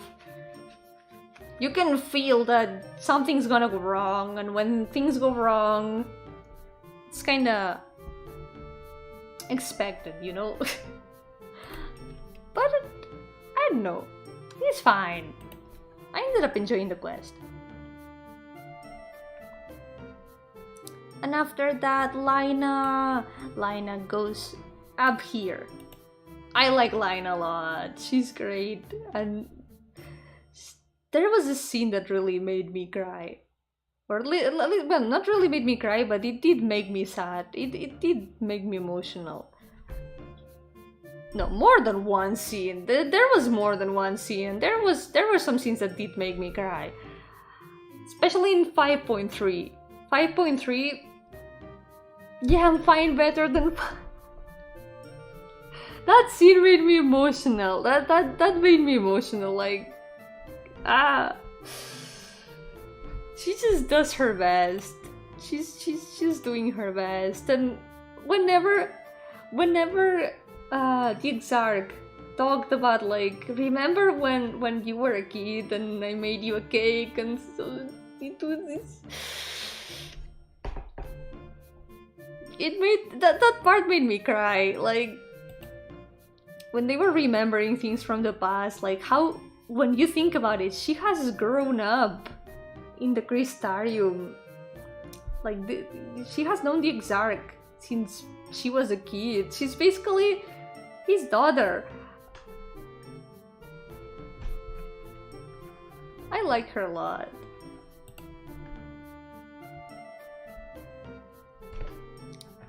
Lise, I know that Lise, some people don't like how she is in Stormblood that much. I still do like her a lot. Maybe it's because I keep the good memories from Realm Reborn and all that. But I still do like her. She's still Fran. I would say she's still a very cool character. She's doing her best, even if she's no longer with the Scions. She does her best. And at the same time, Stormblood, there's a lot of good scenes where you can interact with her and kind of talk to her at the like personal level. For example, around the end, when she gets the new outfit and everything. I still like her quite a lot. Anyway, Magnai, why are you like this? Seriously, this guy. This freaking guy.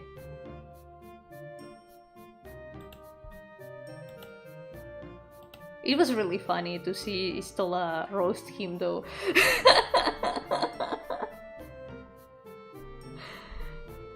He's just Magnai, you know? And speaking of Magnus, this guy, I would put him here because he's not at why are you like this level, but I swear to God, if I see another quest about trolleys, I'm gonna scream. I'm gonna pull apart the trolleys with my own teeth. I swear to God. No more. The part with the trolleys in Shadowbringers was probably the only boring part. The only part that kind of felt like it dragged on too long. It was like, man, why are we doing this? Why are we fixing this trolley when we could just, like, I don't know, blast the door or something? Yeah, trolleys. There's a part in Shadowbringers where you have to fix okay, it's really stupid. It's really stupid. It's incredibly stupid. Like, you're fixing this kind of golem because for some reason there's a trolley that needs a golem to make it work. And the way the golem makes the trolley work is by just pushing the trolley. Like a person would push a trolley. Like, it's a giant trolley and the golem pushes it. But I'm like, couldn't they have made like an engine or something instead of depending on golems for moving the trolleys? And there's like a whole part of the story about fixing the stupid trolley. And there's this other guy that is not Magnus. Good thing that that other guy is not here. There's this other guy that says, trolleys are my passion. The first word that I ever said when I was born was trolley. I was like, why are you telling me this? I don't want to hear about trolleys anymore. Stop. And you know why they need a golem to push the trolley instead of making an engine? Because there's a system to open a door. And the way the door opens is by a pressure plate. Because when the golem passes by, it pushes the pressure plate. Like, couldn't we just put something else in the pressure plate and open the door like that? Like, we could just walk through the... I don't know. I hate trolleys, I swear to God. Yeah, you can make a whole golem, but not a thing that spins. Yeah, why? Why? And they make you go through like 20 fetch quests to fix the damn golem. Maybe it's less fetch quests, but it felt like it was at least 20. Man, never again. It's the only part of Shadowbringers that was just boring. Just very boring. But anyway, Matoya honestly goes up here. I love Matoya so much. She's great. Like, grandma that lives in a cave and complains that no one comes to visit her because they only come whenever they need something. And also enchants brooms and frogs. It's just she's just peak, you know? It's all that I aspire to be. But instead of the frogs, I would have cats. I like these automatic cards, but it's not the same. There isn't a peasant pushing or pulling it. But instead of the peasants, it's golems Both ways it's horrible. Well, it's better with the golems, but having to fix the golem... Man. God, just make an engine for the trolleys, please. Just make an engine for the trolleys. Yo, Christian, welcome! How's it going? Welcome to the stream! I'm classifying Final Fantasy XIV characters today, just in case you don't want any spoilers. But if not, here I am. How's it going? Next one, Matsuya. Good boy. Matsuya is a good boy. I would say he's fine. It was really funny because when he first appears, you cannot hear the voice acting because there's no voice acting at that quest. So I didn't know what voice to imagine for him. But later, when he appears again, he gets voiced cutscenes. He has the voice of a young boy, and it was really surprising. I thought he was like older, but no, he's just a baby. He's baby. He's such a good boy.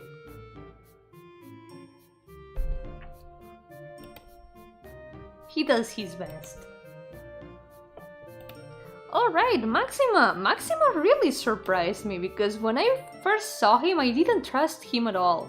Like, he appears along Asahi and he's like one of the Garlands. You know the Garlands are not to be trusted at that moment. Like, sure, they say that they come to negotiate peace. Should we trust them? I don't know. Sounds kinda sus. So at first I didn't really trust him.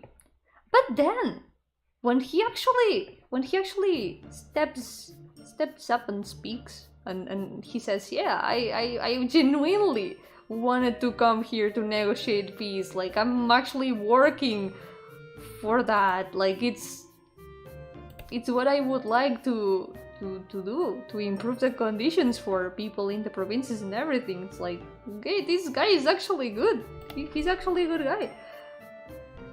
He's great. So yeah, he's not one of my favorites, but he really surprised me.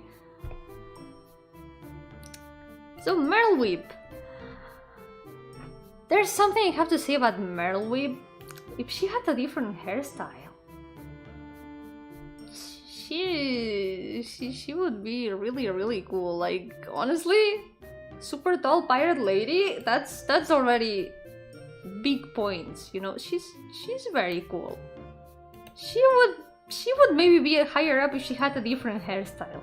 I'm not a big fan of like the hair pulled back, but she has my favorite voice actress, Atsuko Tanaka, and I don't like Merlwhip quite a bit.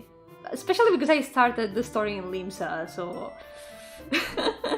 Did he do it though? Yeah, he's been working on it. Like, he's been collaborating with the... well... I guess I've already put enough spoiler warnings, I can say spoilers. He ends up, like, leaving the Empire and collaborating with the protagonists in a way, with the main group. Not exactly the protagonists, but the alliance. The alliance that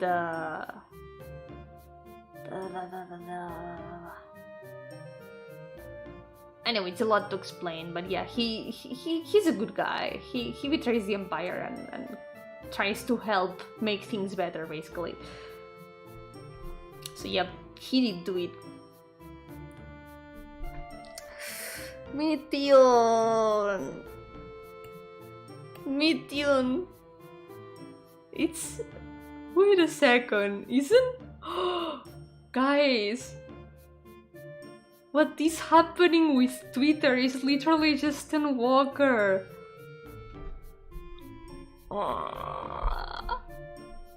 It cannot be. It cannot be. You know what's been happening with Twitter? That they have, like, you know, rebranded. It's literally just ENDWALKER. No, what have you done? Anyway, Mithion would go here. Mithion is baby, like... She made me very sad. She's just baby. She just wants to be friends, and she's adorable. Her design is super cute too. But also, the whole thing that happens in ENDWALKER is like, it just hurts a lot. Cause she just wanted to help. She just wanted to find the answers for Hermes, and it all went wrong, and it just it's so tragic. It's all so tragic. But at least for her, it ended up well. Glad I got here early enough not to miss rank my favorites bar one. Which ones? What do you think so far? What do you think so far of the tier list? These are, I guess they are not very controversial opinions. Like, my opinions are more or less consistent with the general opinion, I feel. But yeah.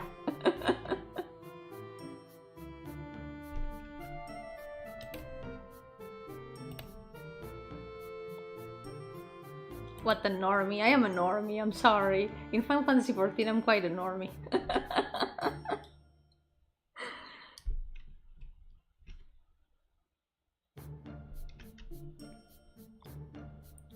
Oh well, Mide! From the Alexander quests. Mide was great. I did like her, but I did the quest a long time ago. I don't remember that much about it. I remember about the time loop and all that stuff. She was like being mysterious all the time. She was cool. But I don't know if I would put her in very cool characters because she doesn't get that much. And I wouldn't say that she surprised me. Maybe I would say that she's fine. She was fine. Her story was very cool. The whole Alexander quest was very interesting. Even though usually time loop stories, they mess with my head. So I try to not think too much about them, because whenever I make stories, I try not to include many time loop stuff, or at least not mess up with time stuff, because I don't know. The time loop story though, I did, the only one, the only exception. Maybe I like time loop stories more than I think. I try to avoid them most of the time because I feel like it can make things inconsistent, and it's very gimmicky. Yeah, it's very gimmicky, that's the word. But when it works, it works. And it's not like this the only time loop that there is in Final Fantasy XIV. So we forgive the time loops. Midgardsorm. I like Keeper of the Lake a lot as a dungeon. I would say Midgardsorm is fine. It's just there, sometimes watching over you, especially in Heavensward, like, haha, now I'm a tiny dragon. I'm watching you. Alizé, Mition, Lise, Saru, and Nistola. We're gonna get there. We're gonna get there. Yep, Alizé ended up in I appreciate them a lot tier, and Mition ended up in very cool characters. And Lise also here, I like her. Maybe Lise is probably one of the controversial opinions I have, because I know a lot of people don't like her that much, but I still don't know what the general opinion in general is. But I do like her. She's friend. Oh well, Minfilia! Minfilia would also go in very cool characters. Minfilia, she kept us together a long time. She's missed. I miss her. I miss Pray Return to Waking Suns at your earliest convenience.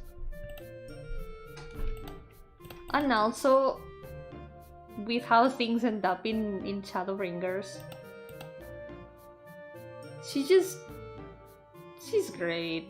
Minfilia is great. Like, what would we do without Minfilia?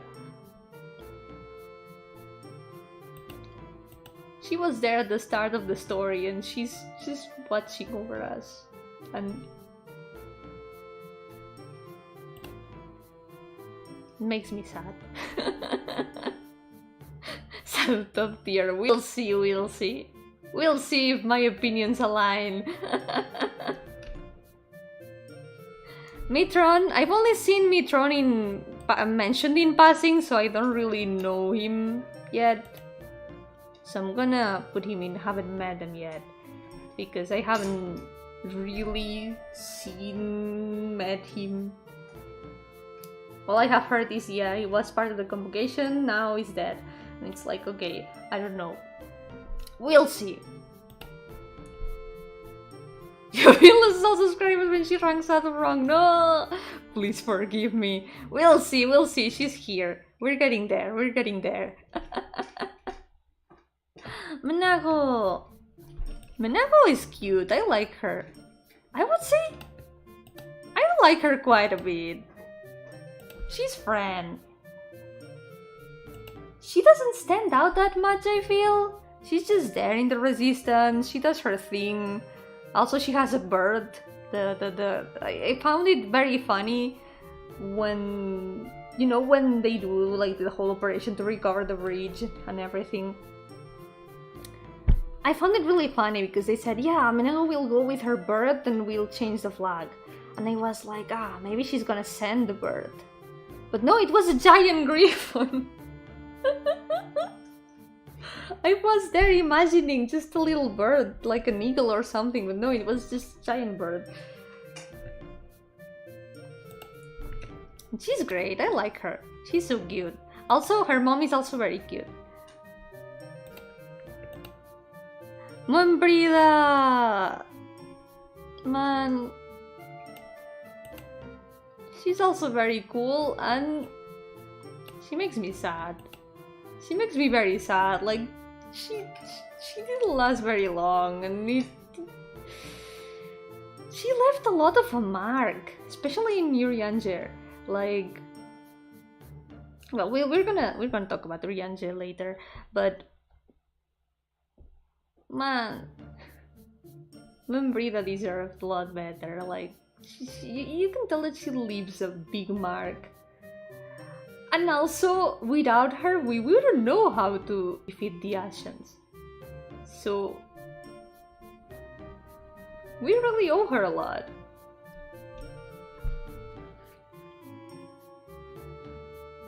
It was very sad though, because, you know, death flags, she tells you a little bit of backstory and then things happen. It's like, no, I saw it coming, but no, why did this have to happen?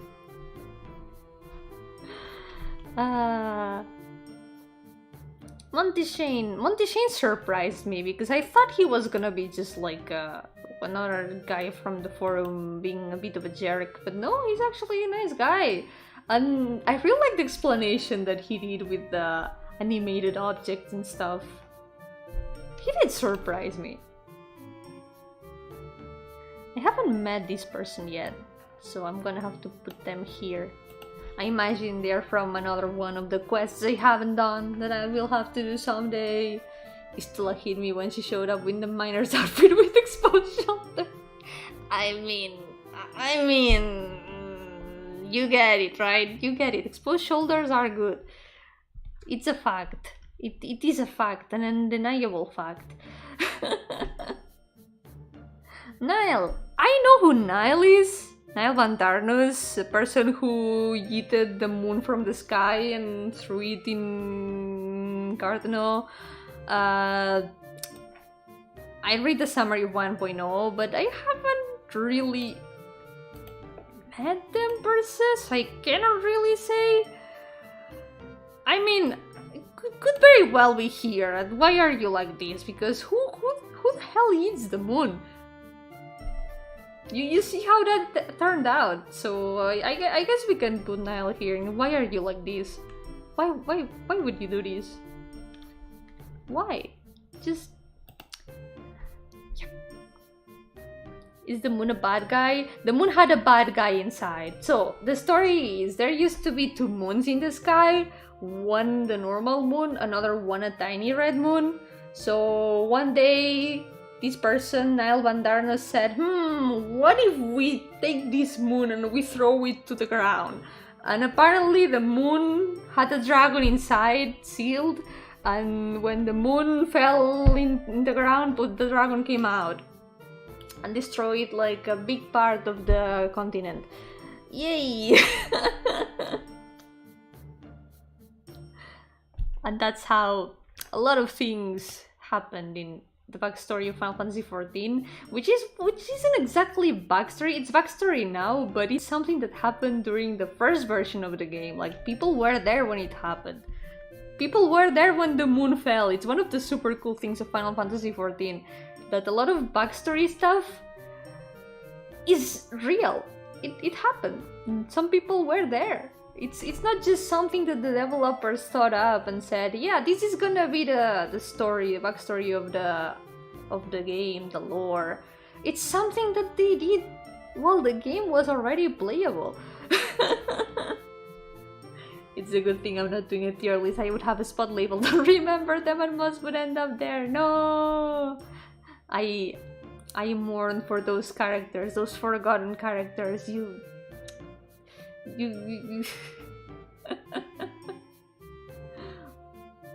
They ended up unremembered. Don't you remember, Christian? We promised to remember that they existed. That's Donnie, he goes in the corner, think of what he did. Yes. Niall Van Darnus goes to Why Are You Like This? The thinking corner. We can call this the thinking corner. Podemos llamar esto el rincón de pensar. Thinking corner. This is the thinking corner. I'm biased, I don't remember most guys. I focus on them.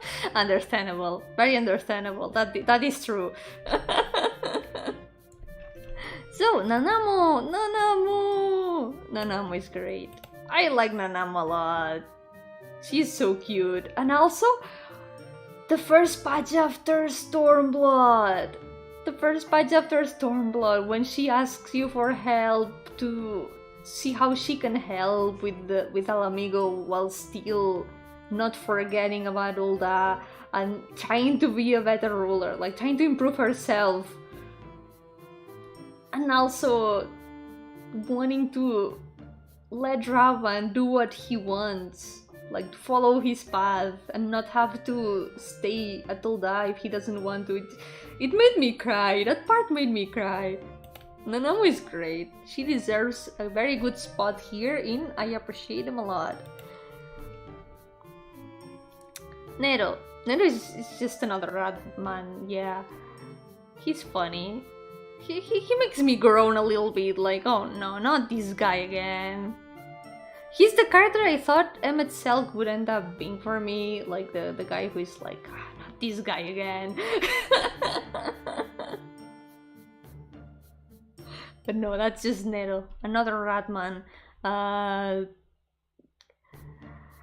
don't know where I would put him though. Maybe at the start I would put him in Why Are You Like This? But I find his dynamic with Sid really funny. But I don't want to put him in very cool characters because I'm kinda salty at him.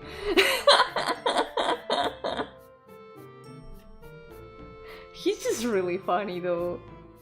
Maybe I would put him in Surprised Me. Didn't make his quest, huh? Which ones?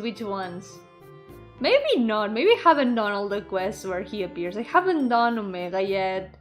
And there's probably more I'm missing. Stormblood. Yeah, I haven't done Omega yet. So yeah, for now he's gonna stay here at this Surprise Me because he's getting better. He's getting better and I really like his dynamic with Sid. I find them super funny. They are so a divorced couple, I swear. They are divorced. but they are kinda reconciling themselves. It was just super funny to see, like, wait, now Nero is in Ironworks. And Sid being like, no, this is not happening. This cannot be. I refuse to believe this. But yeah, I'll do those quests. I'll do those quests eventually. Yep, I have to. Nidana was great. I would say she did surprise me. At least a little bit. I didn't expect the alchemists to be like a full village of crazy alchemists. But she was great. There were a lot of things that we wouldn't have been able to do without her. And the skills and the knowledge about Casa and all that. I appreciate her. She's great. And also the detail with the tea that she prepares. That was a very nice scene. Nidhogg. Well, Nidhogg, you know, the thinking corner. Literally, Heavensward is about putting Nidhogg in the thinking corner. That's it. Yo-hooo, Crumpets, welcome! How's it going? Careful about spoilers. What do you mean Among Us? What do you mean Among Us? What have I done?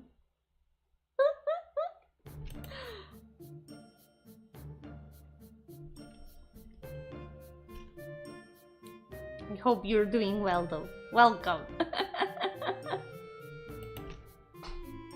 So Yomberi is from Artbird's group, but I haven't been able to meet him, so I guess he's gonna be here with the other guy from the team. Someday I'm gonna do the quests and meet them finally. Not gonna be Final Fantasy 14, so might as well. I gave it a try and got bored and I'm not gonna play it again. That's fine. I mean, I get it that maybe the start is not the most entertaining for a lot of people, but feel free. Maybe a lot of the spoilers I'm gonna say, maybe you're gonna forget them even. But yeah, watch at your own discretion. If you ever want to play the game again, I would still recommend it, but because it gets very good. But yeah, having to wait a lot of hours for it to get good is not for everyone. So if you're not gonna play again, then it's fine. I will let you stay. I'm not gonna chase you away.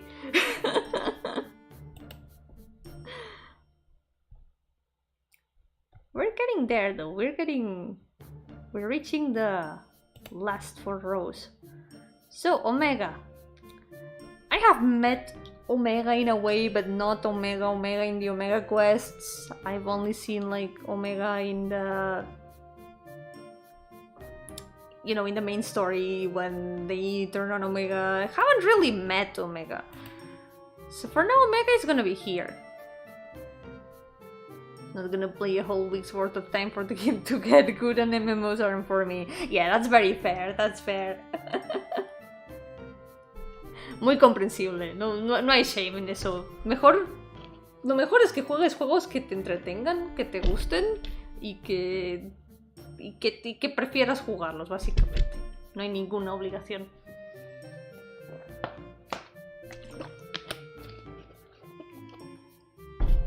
Papa Limo, I miss Papa Limo. The boy.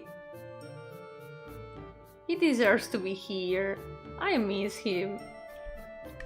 I'd rather just have the story summarized and spoil myself than playing. That's fair, yeah. If you enjoy it more that way, that is good. Same here, most are my thing. Only 3 caught my attention, only 1 of which is still running. No, when MMOs die, that's a sad thing. Yep.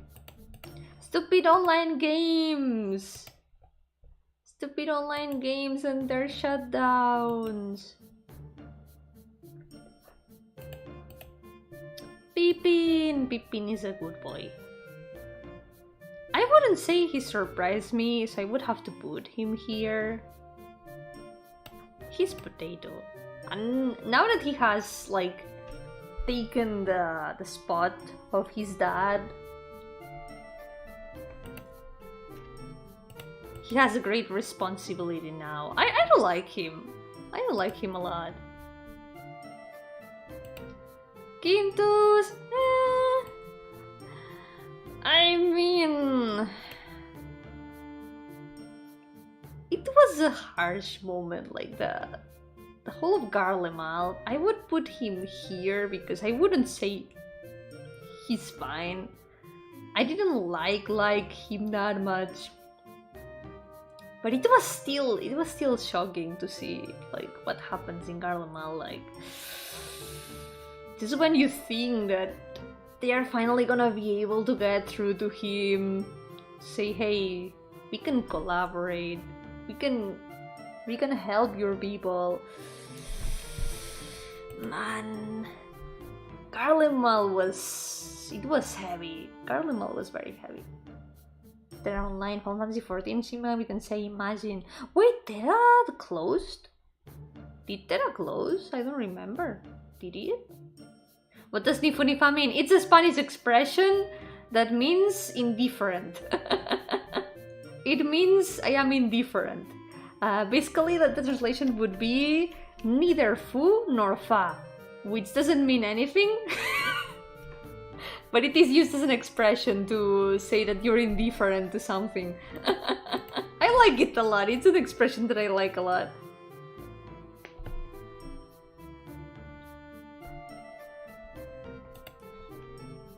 Radlia from the Sky Pirates quest. She's very pretty. She has an eye patch, but she was a bit of a jerk overall. I didn't like her personality that much.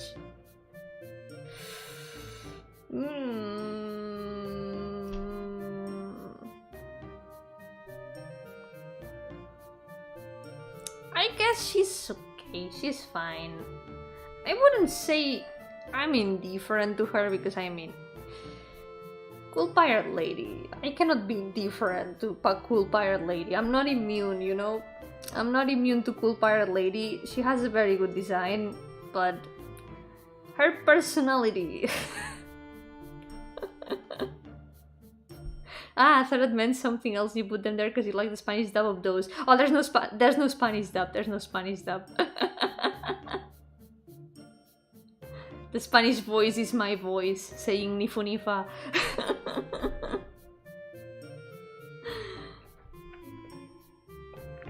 Oh shit, it's Ranjit. Ranjit. Honestly, as a character, he was actually fine. Like, you could kind of see his motivations, but I'm gonna put him in the thinking corner. Like, dude.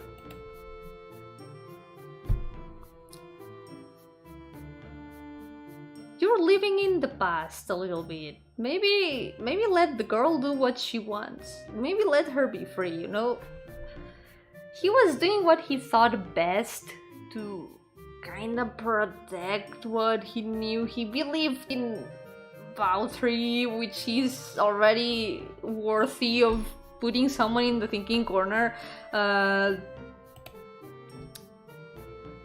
he had cool battles too. His battles were pretty cool.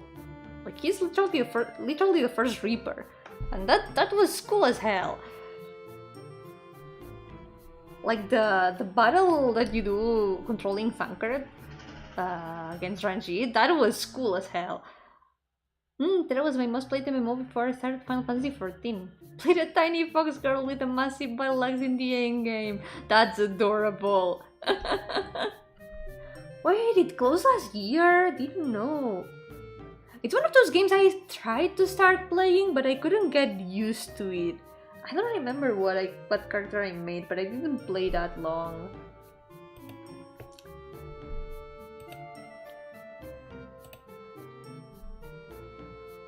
But I'm glad that at least it was good while it lasted.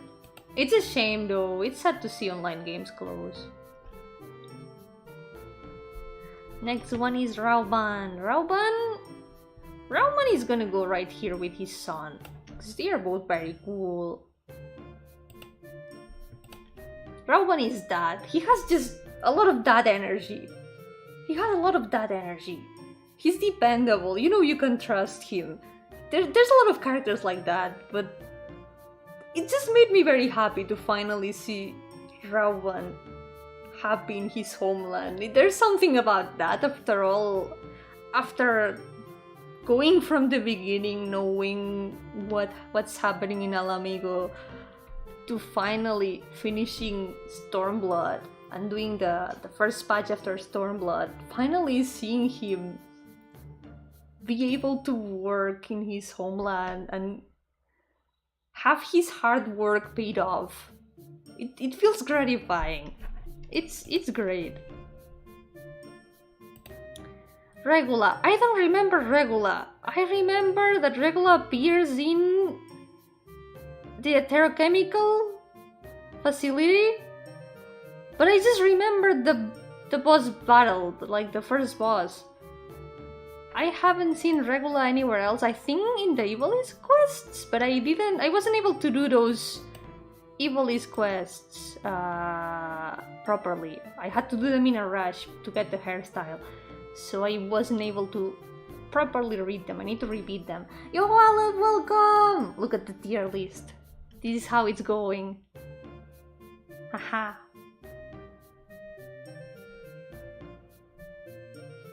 Are you surprised? Probably not.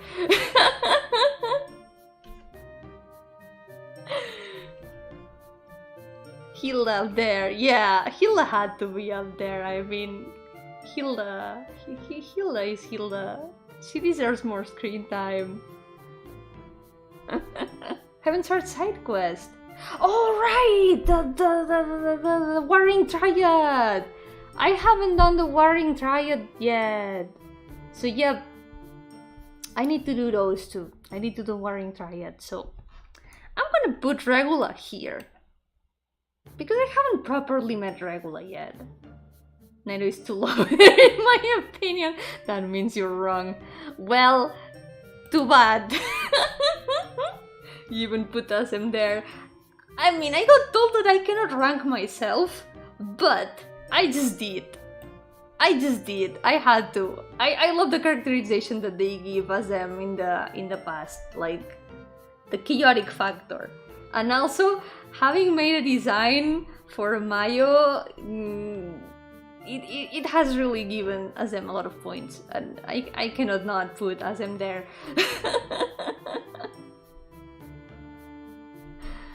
Come on, in our hearts, all of our ASMs are up there, right?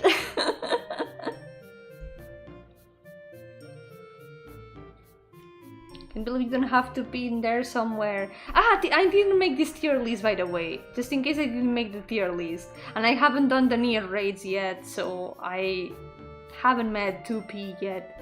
Yep. So, Render Ray, I did her quest, so I got to know her a little bit. I would say she's fine, because you don't really get to know Artbird's party that much, just a little bit. Her story was fine. I liked it. I wouldn't say that it surprised me, but it gave me more insight on her character, and it made me want to kind of know more about the adventures that Artbird and his friends had. It's like what I said when I ranked Artbird up there. He's just like us. He's just the protagonist of an RPG, and it made me curious to know what adventures they had when they were still Warriors of Light and everything. Like how the group got along, and what messes they got into and all that. The people that they met. It would be a good material for a game itself. I think it would be very cool. My first time doing that raid, I got the full set of 2B armor. Oh my god, that is a very lucky drop. Oh my god, read the thing! Oh god, guys, I hope you've all read the guides, so otherwise I don't think we're gonna be able to beat Cape West Wind Extreme. Man, I don't know, Rita Thin is just there. I'm sorry about the guy. I'm really sorry. He didn't really get any justice done. He was just there and he wasn't there anymore. And then all of a sudden in ENDWALKER he's there. I don't know. His battle card reward for a solo reading is one of the best. Man, I kinda wish I could see it as a reworked solo duty because I remember all the memes of Cape West Wind. It was really funny. It was there were people mourning when the battle got reworked in the solo duty. It was so funny. But what I never expected is in ENDWALKER in the idea scope to suddenly this guy appearing as a boss. Like, what are you doing here? I was like, no way, no way. No way they remembered this guy.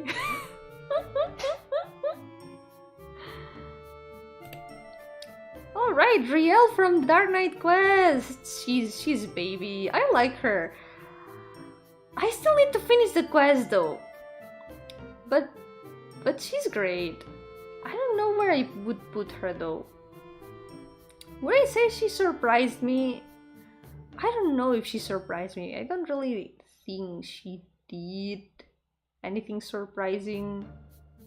I think I do like her as much as I expected to from the start. She's nice. She has an interesting story.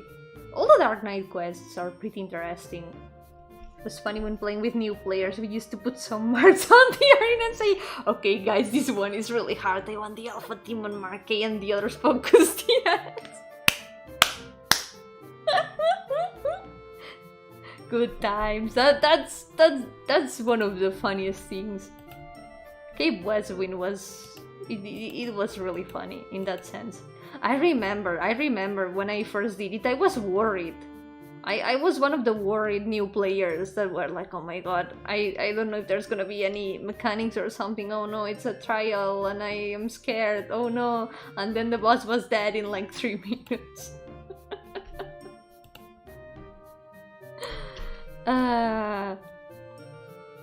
Alright, Runar, I'm very sorry, but I don't feel Runar that much. Sure, he's a good boy, but I don't know. I don't know. I'm just gonna put him there. Nifu Nifa. I'm so sorry, my dude.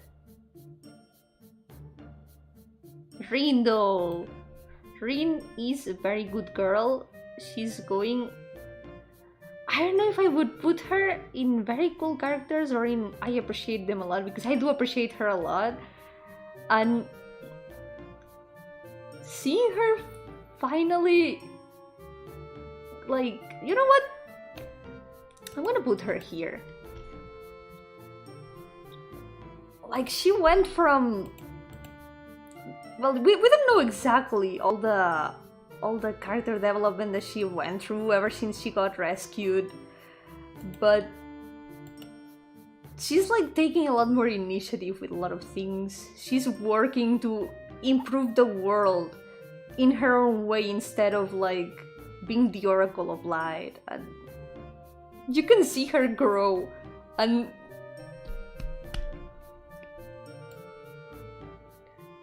I'm very proud of her. I feel very proud of her. And also, now she has a girlfriend and it's the cutest thing ever, and I wish them the best. I need to finish the Eden quests, I swear. Anyway. Oh, look at that! Sadhu! Some of you were waiting for Sadhu, right? What's the moment of truth? Where is Sadhu going to go? Sadhu is going right here. She's actually one of my dad's favorites. My dad really likes Haru. He's always asking when she's gonna appear again. You know what? I'm gonna put her right here. Right by Firina, because they need to be together. No! Why would you subscribe? No! She's up there in the 3rd tier. It's not that low. Come on! You played wrong. I feel judged. I feel very judged. What have I done to deserve this? I'm very sorry. My opinions are right. And there's nothing wrong with this tier list.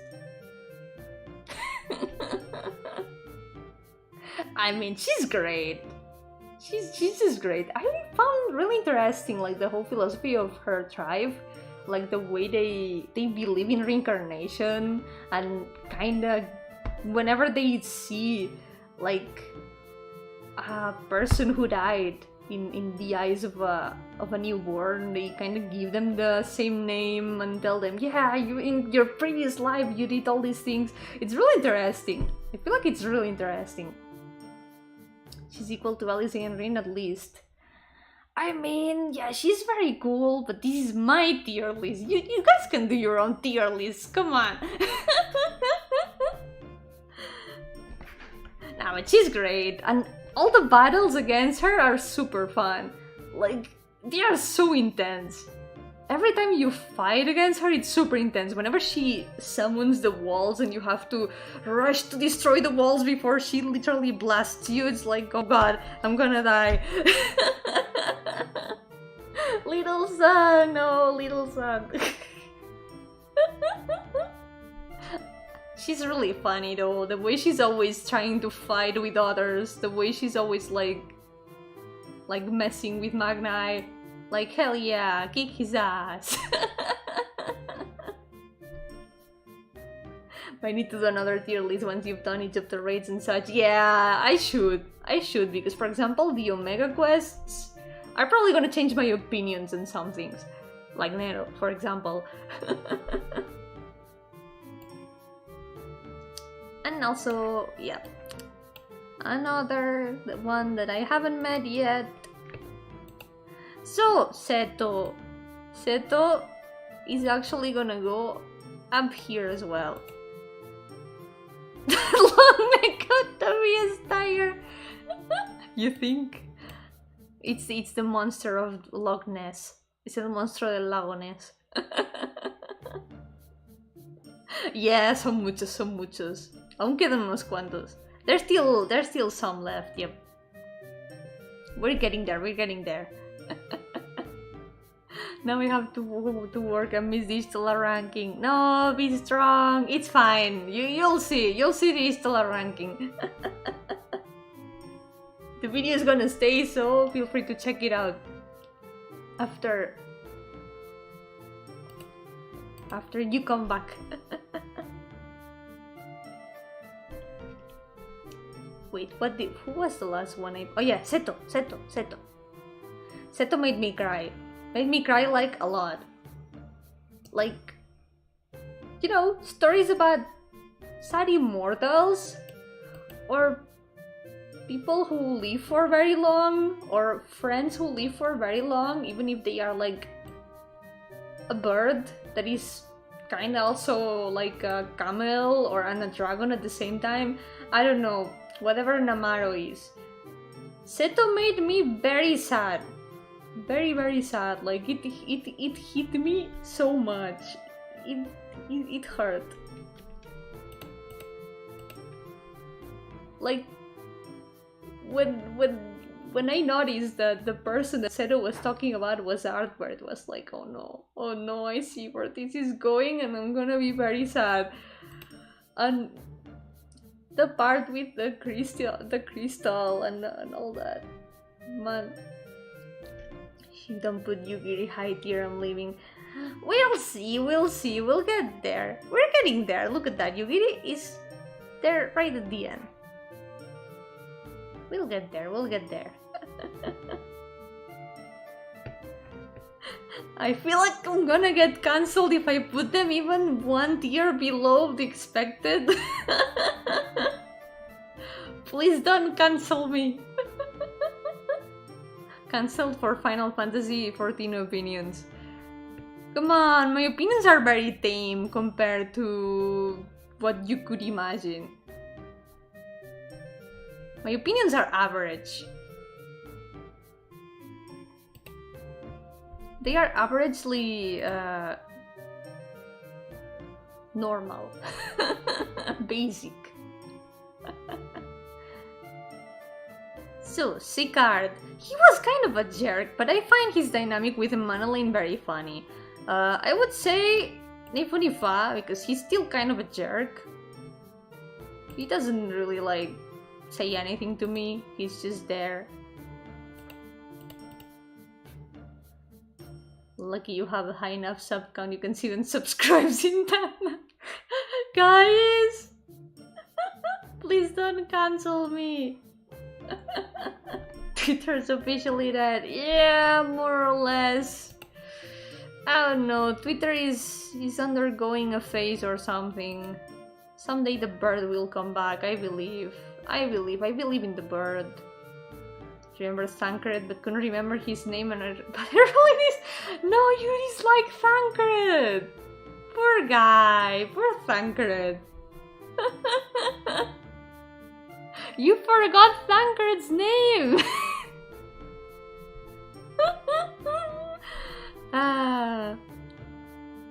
Alright, Sidorgo will go right here with Riel. I still need to finish their quest, like the Dark Knight quest. So far the quest was pretty nice. I was enjoying it a lot. But I think I need to finish it to really evaluate how much I like them. I don't know.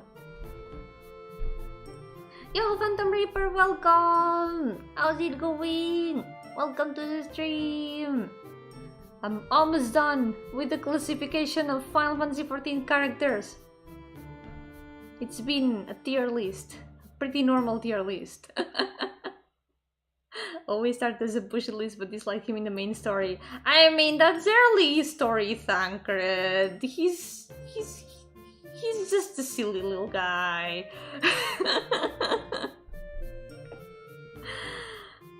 Oh yeah, speaking of Thancred, Soroban in Japanese has the same voice actor. It's really funny when I realized it was very funny. But he sounds super different because he speaks slow. Soroban, I don't know. He's a good boy, but the way he speaks kind of puts me to sleep.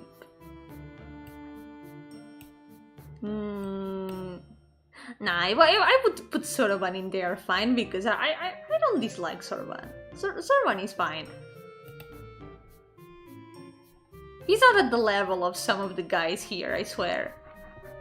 Well, I'm kind of sorry for Runar for putting Runar here with the, I don't know, Lolorito or the guy of the trolleys, I swear. Okay, Suzaku goes here because I haven't met them yet. Tataru is gonna go right up here because I appreciate her a ton. She's our receptionist. She's my friend, and I don't know what the science would do without her. We wouldn't be able to do half the things we do without her. What do you mean who? What do you mean who? Tataru, our receptionist.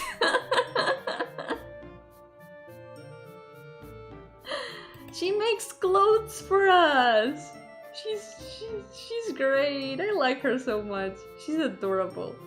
The only thing I don't like is that she wears red and pink. I don't like the combination of red and pink. It's one of my pet peeves. Red and pink don't combine well. You put Tataru higher than Saru? Yes, and I would do it again.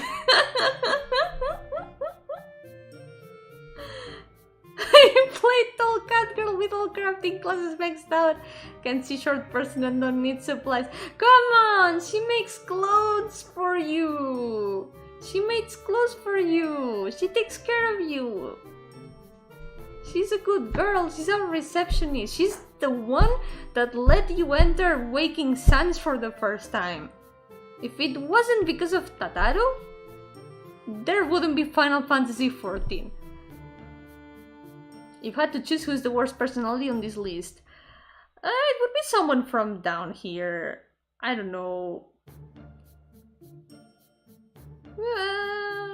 Asahi. Yeah, worst personality, Asahi. Yep. That's the worst. That's the worst personality in here.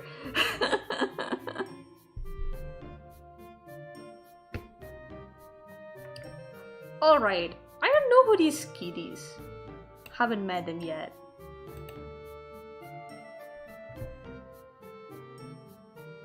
That was a girl? Wait, who?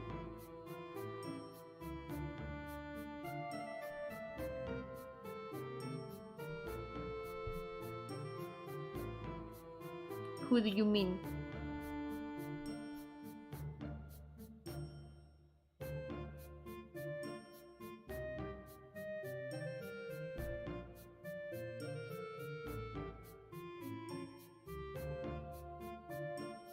Meanwhile, Telechi is gonna go to the thinking corner. Tataru, yeah, Tataru is a girl, yeah.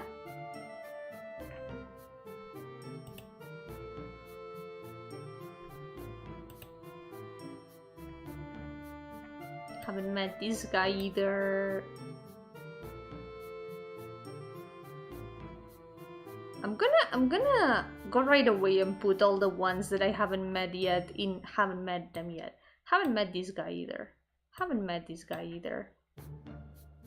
And I think all the others I have met. There we go. Who would you say you would want to meet in real life if possible? Hilda. Hilda. Hilda. Hilda. Hilda. Hilda. Hehehehe. Hehehehe. Thought that was male this whole time. Oh no, she's a girl.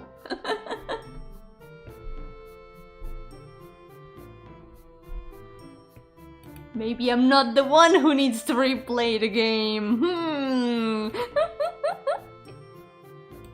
Oh no, Teslin. Teslin. Teslin? The short time that we got to know her, I did like her a lot. Like, she felt very warm. Like, she was very happy to have visits, to have Alice around. You could tell that she worried a lot. I don't need to replay the game. Come on, my opinions are 100% real and valid and totally not wrong. Not made with the potatoes, well, Lalafels. Hey, is this Lalafel disrespect what I'm seeing here? Is that what I am witnessing here in this house? As a Lalafel player, that is actually a Yomberry player in disguise, I am offended. Anyway, Thancred, look at that. Thancred is gonna go... Actually...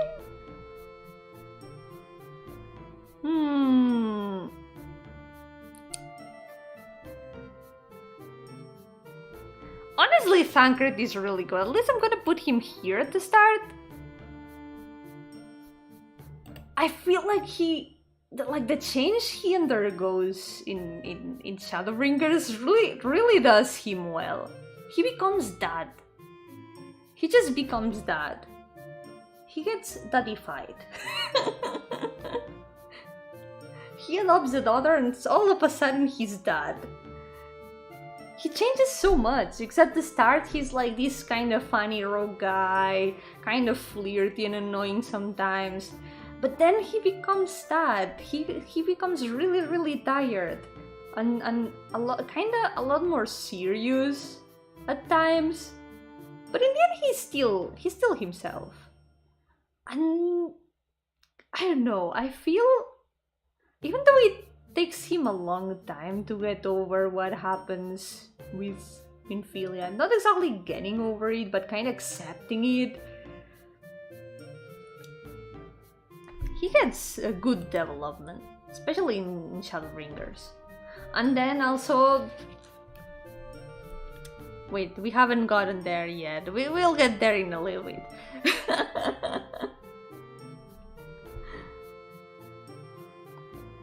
Papalimo Lalafele respect.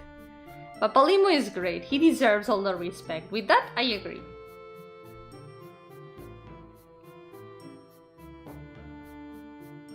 See, I'm currently working on making game style. Yeah, go for it. Try not to get too off topic though, because it's a little bit out of topic right now. But go for it. It sounds interesting regardless. Gotta get on with my night shift. Why are you haunting my workplace? I'm always haunting everywhere. You cannot run away from the haunting.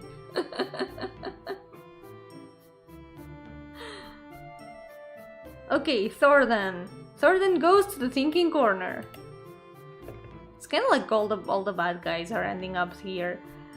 I mean, they all kind of deserve to sit on the thinking corner. Also, yeah, the Leggy goes to the thinking corner, definitely. Tiamat was freaking cool. Tiamat surprised me.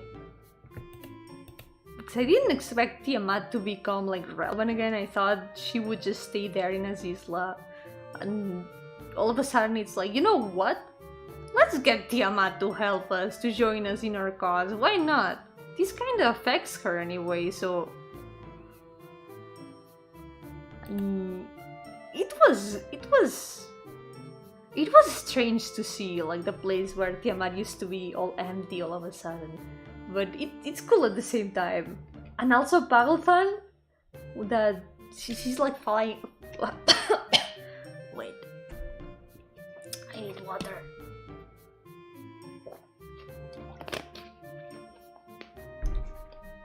The way she just like flies around sometimes, comes down to help you in the battles, was super cool.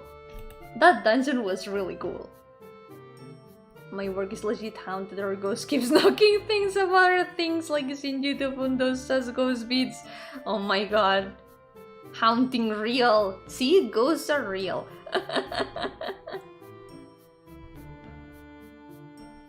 Urianje! He really changed a lot. I'm gonna put him right here beside Thancred. This is the thing I wanted to mention. These two are married now. No one can make me believe otherwise. They are Rin's dads. And there's just no other explanation. It's like every time Thancred says, yeah, I'm gonna go to this place, Rianji is like, okay, can I come with you? Like, you can tell that they are very close, and I really like how they have especially made Urianger feel a lot closer to the rest of the Scions and us as players, because at the beginning he was always like just this guy in the background who talks weird and he's there to give you the primal quests and stuff, but he's just a very weird guy, you know? He's always like covered from head to toe, you can barely see his face. And all of a sudden, in Shadowbringers, he's part of the main party. He feels a lot closer than way before. And now that you can finally interact more with him, get to know him a lot better, I really like him. I really like him. He's finally like realizing how he's always like been keeping secrets, acting in secret. I like the development that he gets when he finally like realizes that he can follow his own heart instead of like having to hide things for the, let's say, greater good, not exactly, but for others' causes, you know, instead of doing what he really wants, what he really thinks is right. It feels like, yeah, that guy, the hooded cloak guy in first base, yes. That one. The guy that talks like he's from a Shakespeare story.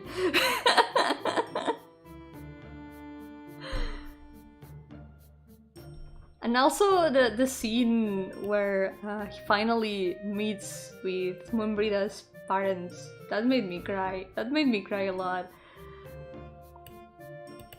He changes a lot. And I feel like it's great development for him. Christian, you're gonna have to replay the game. I think you're gonna have to replay the game.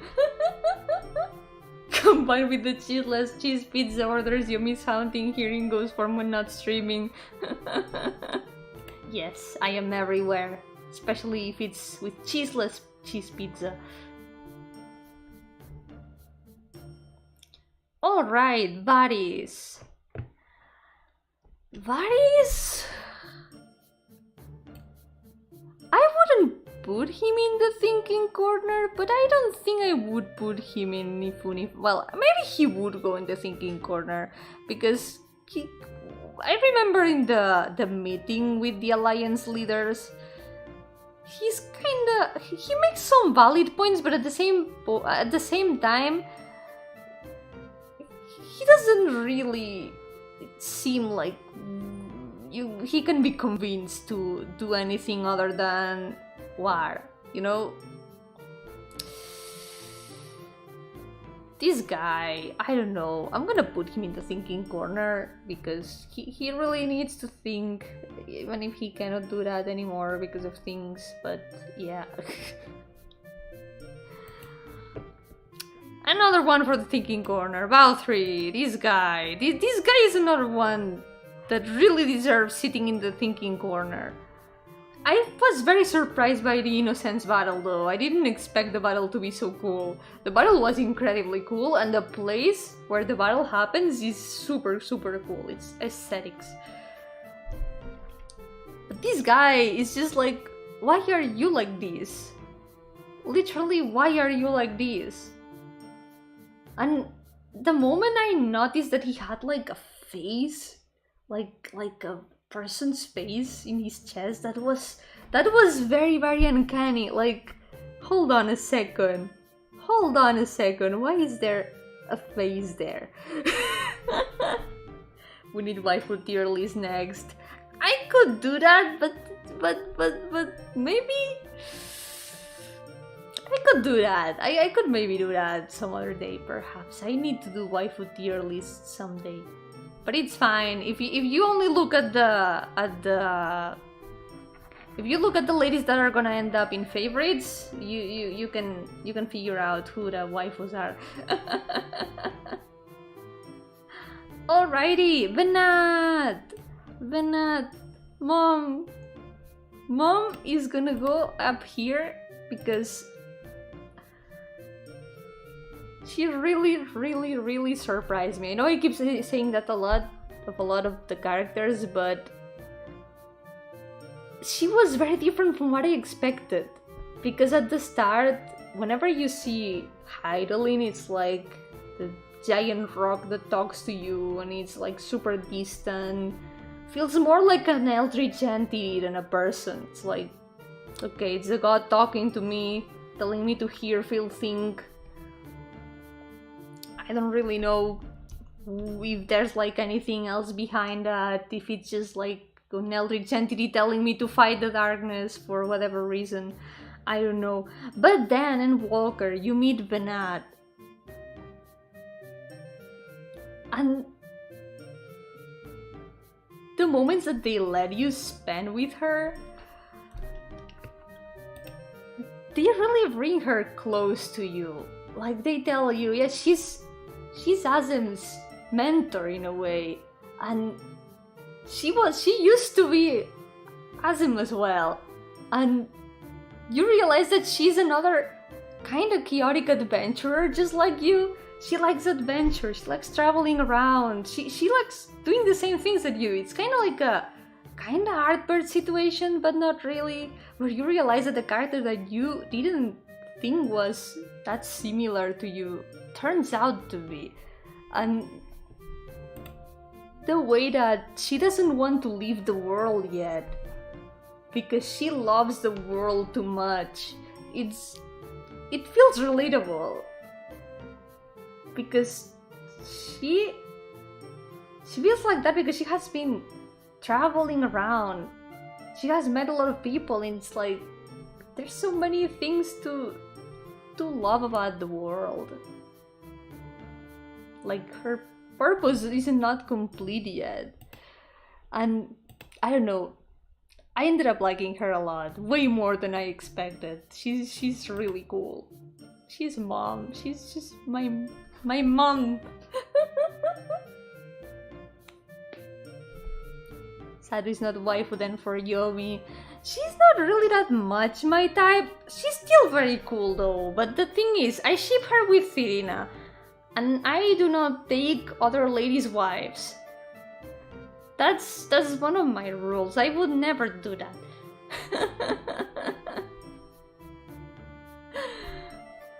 I think Yomi forgot Saru helping us in the second dungeon on ENDWALKER, and the fact that she likes Irina and pushed her away the little sun guy. That is true. That is true. But I mean, they're both here. Look at that. They are here together. They are here together.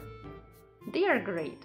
And that's true! The second dungeon of ENDWALKER, that was amazing. That dungeon was amazing.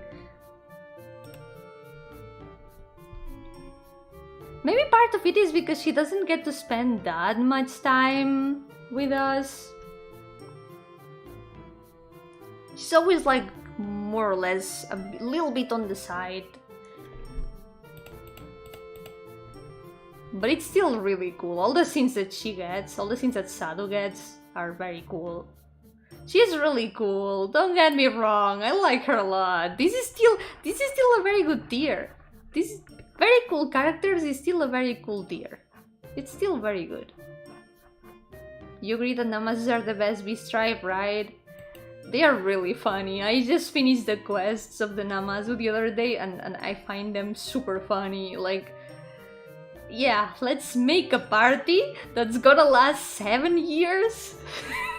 And we need 777 people, otherwise we're all gonna die. And it's all because one of them dreamed that I can't, they are so dumb. I like them a lot. But I don't know what my favorite beast tribe would be. I know some creatures who are my favorites, but they are not the beast tribe, so they don't really count. But if I had to choose one of the, let's say, non-humanoid beings from 14, I need to choose the Ea. I really like the Ea for some reason. I love them so much. They are friend-shaped. They have big designs. Their place has cool aesthetics with the crystals and everything. And they are my brain when I'm trying to sleep, telling me that the universe is that in the future the sun is gonna engulf the earth and nothing will ever matter. They are my brain when I'm trying to sleep, telling me that. And for that, they kind of feel close to me. I can relate. I really like them. I don't know. They have big design. Also, their round eyes and the just design overall is super cool. Vidofnir, I really like Vidofnir. Vidofnir is really cool. It's probably one of the dragons that we interact more with, and also, if you have done the Tales of the, what's it called? Tales of the Dragon Song quest line, it's I think there's There's multiple of them for various expansions. I have done the Heavensward one. It's some quests where you just kinda redo all the path that you did during the expansion. You talk with everyone that you met along the way, and there's like some cool kind of poetic lines after each dialogue that remind you what happened.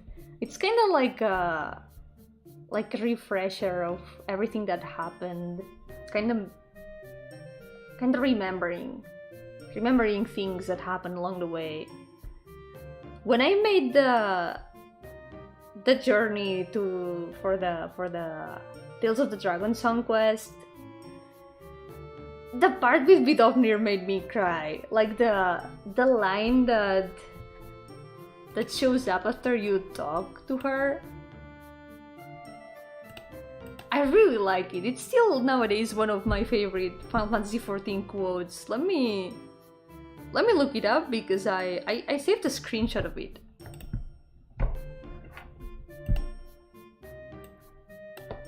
Naga Tribe, Best Tribe. The Ananta are really great. They are pretty high tier in my favorites.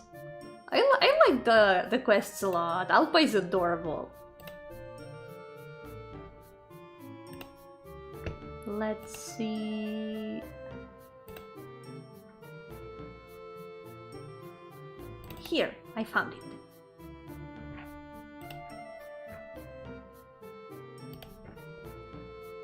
I made a screenshot of that sentence. So after you talk to Vidofnir, there's these lines that say, "In the chorus, the fallen could rise once more, for none are dead whose names yet echo in the heavens, and the song would not end until the last voice fell silent. Heroes and villains, sinners and saints, all will live again." I really like it. I don't know why I really like this line. I liked it a lot.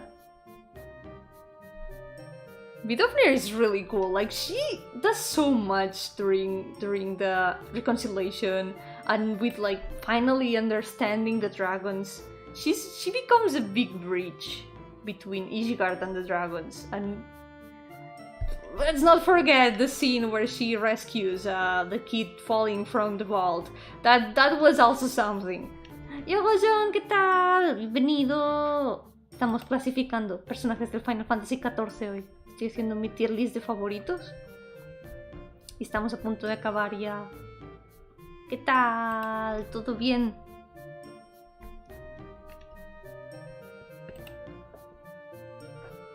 And also, speaking of dragons, Vritra! Vritra surprised me. First of all, because I didn't expect a dragon to be the ruler of Thapner. That was super cool. And honestly, Vritra, excellent character. I've heard that he shows up a little bit more in the post-patches. That's it. But I haven't done them yet, so I still cannot like say more opinion. But for now, even though he's not one of my most favorites, Vritra is still up there. Surprised me a lot, and in a very good way. Warrior of Light. Ahem. Mayu is the best. Of course, this is Warrior of Light as in player character. It's not necessarily this guy. This is just Warrior of Light Final Fantasy default. Mayu, who you can see in the thumbnail, is the best. Yes. Cannot say if this list is right or wrong. I trust Yomi's good taste mostly, so I'm gonna say it's a sensible ranking. I can assure you it is a ranking. It is a ranking indeed. It's basic. I don't think my opinions are way too, let's say, controversial.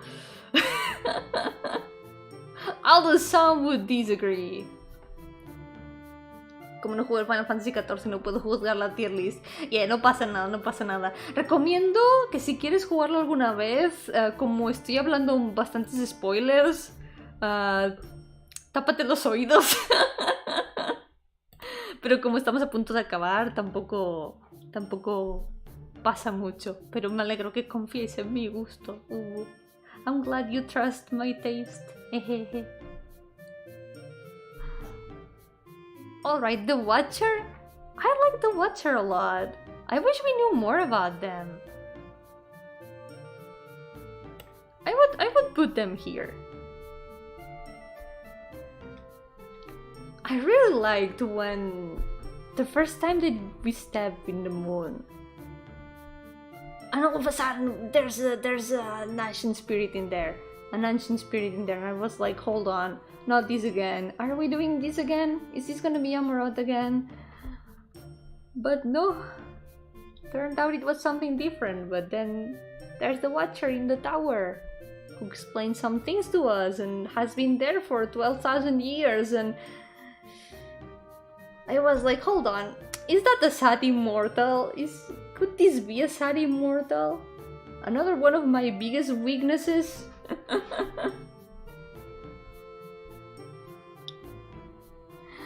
But yeah, I wish we knew more about the Watcher. And if we do know more, I haven't reached that part yet. Maybe there has been more information on them and I still haven't gotten to that part. So I'll be waiting for that. So, Shande. Honestly, ni fu ni fa. It's a cool battle in the Crystal Tower.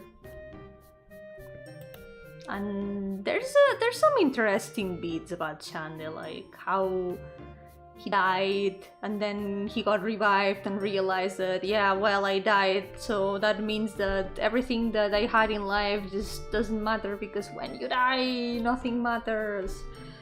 Yeah, no need to understand, just rank while waifu's high and you're good. That's all we need, right? That's all we need. Don't worry, we're getting to some waifus right now. Yotsuyu! Bam! Yotsuyu goes up there. Yotsuyu goes up there. Like, man. Yotsuyu's story made me very sad. The whole part, like, well, from the beginning. So, Yotsuyu is horrible from the start. She's just sadistically evil. She's just enjoying making people suffer. But hear me out. If evil, why hot? Okay, so the important things. She had a sad backstory. And what I didn't expect was that they would bring another conflict in her character. Because at first, sure, you think she's dead after Doma Castle. You think that after what happens with the castle, everyone thinks she's dead. But all of a sudden, she's back and she doesn't remember anything. And it kind of poses the question of, can we still hold her accountable for what she did if she doesn't remember? Like, it felt kind of unfair in a way, but sad on another part. And also, seeing Gosetsu try to protect her, like, try to understand, try to not exactly forgive her for what she did, but trying to think about that question. Is it fair to judge her for the crimes that she doesn't remember? Like, maybe we can give her another chance. Like, he started to care. He started to care about her because she reminded him of his daughter, and it was so wholesome and painful to see at the same time.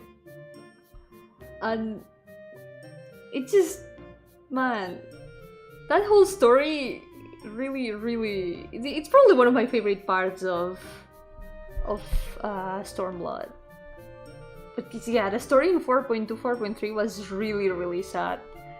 ¿Bajo qué premisa los estás clasificando? ¿Por poder o cómo te caen? Por cómo me caen, yep. Es como cuánto me gustan los personajes. Estoy clasificándolos por cuáles me han caído mejor, cuáles me han hecho llorar más. Básicamente. Got killed on that boss battle due to distractions. I mean, understandable. Very understandable, not gonna lie. Bye bye, bro. Take care. Thank you so much for coming. See you next time. But man, Yotsuyu, when she starts to remember, like, I remember the part when she goes to the village to get a persimmon for Gosetsu and everyone is super afraid of her, and she, of course, she doesn't understand why, and then starts apologizing. That part just like kind of broke me.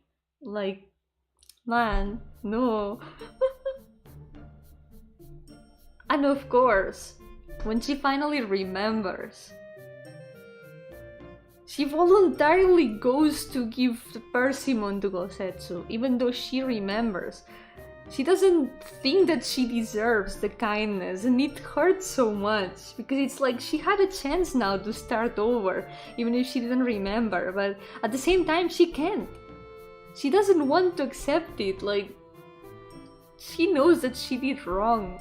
And at the same time she realizes that the people she really wanted to take revenge on, the people who had made her life impossible, were her own family and not the rest of the country.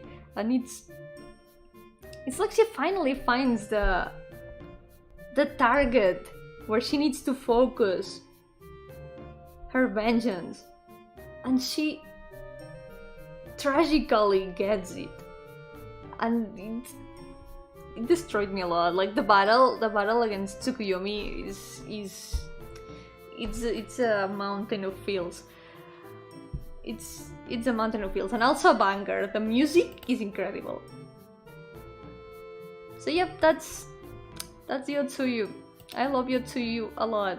I really like her a lot. Even though, you know, if evil, why hot? I can fix her best trope. Sometimes it is. Sometimes it is. Izail makes me sad. Like, I feel sad. I'm gonna put her here in very cool characters along with Ovnir. It's sad. I didn't believe it when she died. She deserved better. I didn't believe it at first. It was like, no, it cannot be. It cannot be. I refuse to believe it. Like, no. I was in denial. Like, I really like that at the start we kind of start on like opposite sides, but then we start working together, and it's a very good journey. It's the first time in Final Fantasy XIV that you kind of start traveling with a party. When you go with Izail, Estinian, and Alphino, you go. It's like it's the four of you traveling, trying to contact Hrasbelger. You go through a whole journey with them, and you see them slowly grow a little bit. Creo que esta parte la debo de oír. Sí, por favor, recuerda los spoiler warnings. Estoy diciendo muchos spoilers, por si acaso. He puesto warnings por todos lados, por si acaso. Así que si no quieres escuchar spoilers de Final Fantasy XIV, recomiendo tapar los oídos. No quiero spoilear a nadie que no quiera escuchar spoilers porque me sentiré horrible.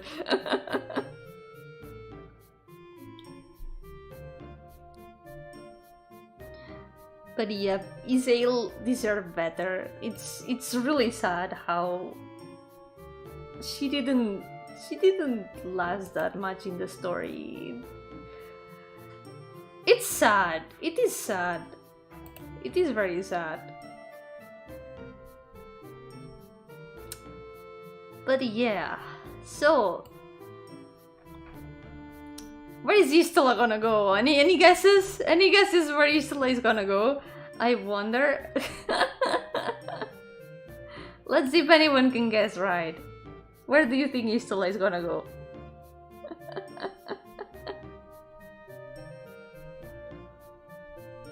It is a mystery. And at the same time, it's very easy to guess.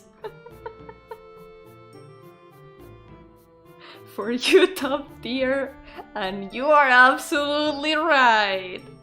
Istola goes up here. She's here, yeah. She's top tier. I love her so much. Like, I feel like she doesn't get that much character depth so far. Because I feel like maybe her conflict doesn't feel that personal. Like, yeah, she wants to get knowledge. She wants to get knowledge about the world. She wants to find out more things about the world, understand how it works. And all those things keep getting put into question. All the things that she believed in. She keeps getting challenged in that sense. And yet she still wants to know more and more. I feel like maybe she doesn't get that much character depth so far, but I believe in her. I believe that there's still more that I need to find out. But she's gorgeous. She's super pretty. Her Shadowbringer's design is flawless. Also shoulders. Also cat girl. She's just really pretty, and her personality is also great, and she's amazing. I love how sassy she is sometimes, especially when we go visit Matoya and they start throwing sass at each other. I love her so much. I really like her. Also, I started in Limsa just for her. I should have started in Gardenia because I'm main Bard. Bard is my favorite class and I wanted to play Bard. But no, I went Arcanist because I wanted to start in Limsa. For one reason, one sole reason. And that reason is Istola. Yes. So yeah, Istola is she's basically top one. I just really like her a lot. So Yugiri is gonna go here. And very cool characters. I do like her a lot, especially I really like the scene after infiltrating the Imperial base in Yanxia, where she kinda like expresses a little bit about how she feels that, yeah, I'm actually from this town underwater, but I left because I wanted to fight with Hien and all that. It felt like she grew a little bit closer. Now I know where I'll be starting next. Character is at Limsa. Yes, Limsa has Istola at the start. Yep. No regrets. Honestly, no regrets. Arcanist was a nice class too. I've been leveling up Summoner as well. But Bard is the best class in my heart. But yep, if you wanna see Istola at the start, you gotta start in Limsa. But yeah, Yugiri is great. I also really liked at the start when she arrives with the refugees and everything, and you kind of like show her around and try to find a place for them. Dreadful. Poor Thancred, come on. He's not that bad. Maybe at the start he's a little bit more because he's kinda haha funny rogue. But he gets good development. He's not so bad.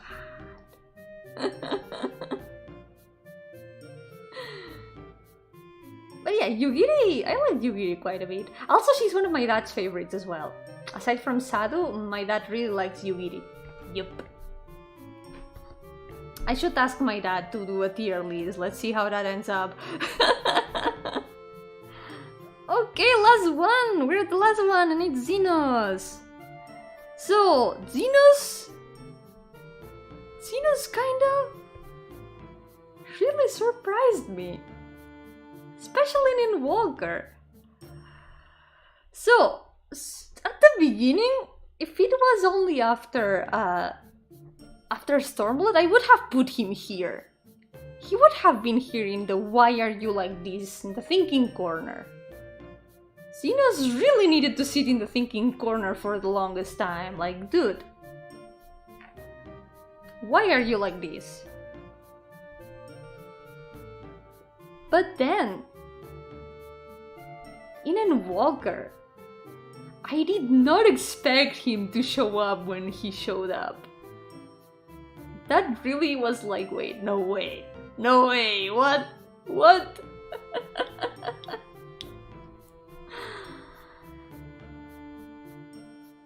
He surprised me. I think I'm gonna put him here. Because yeah, he's not one of my most favorites, but he definitely surprised me a lot. In a good way. In a very good way. Like in ENDWALKER you can understand him a lot more. Because before that it was like, por favor señor, suélteme el brazo, which means like, please sir, release my arm. Because man, I feel like he becomes a lot more of a complex character in ENDWALKER.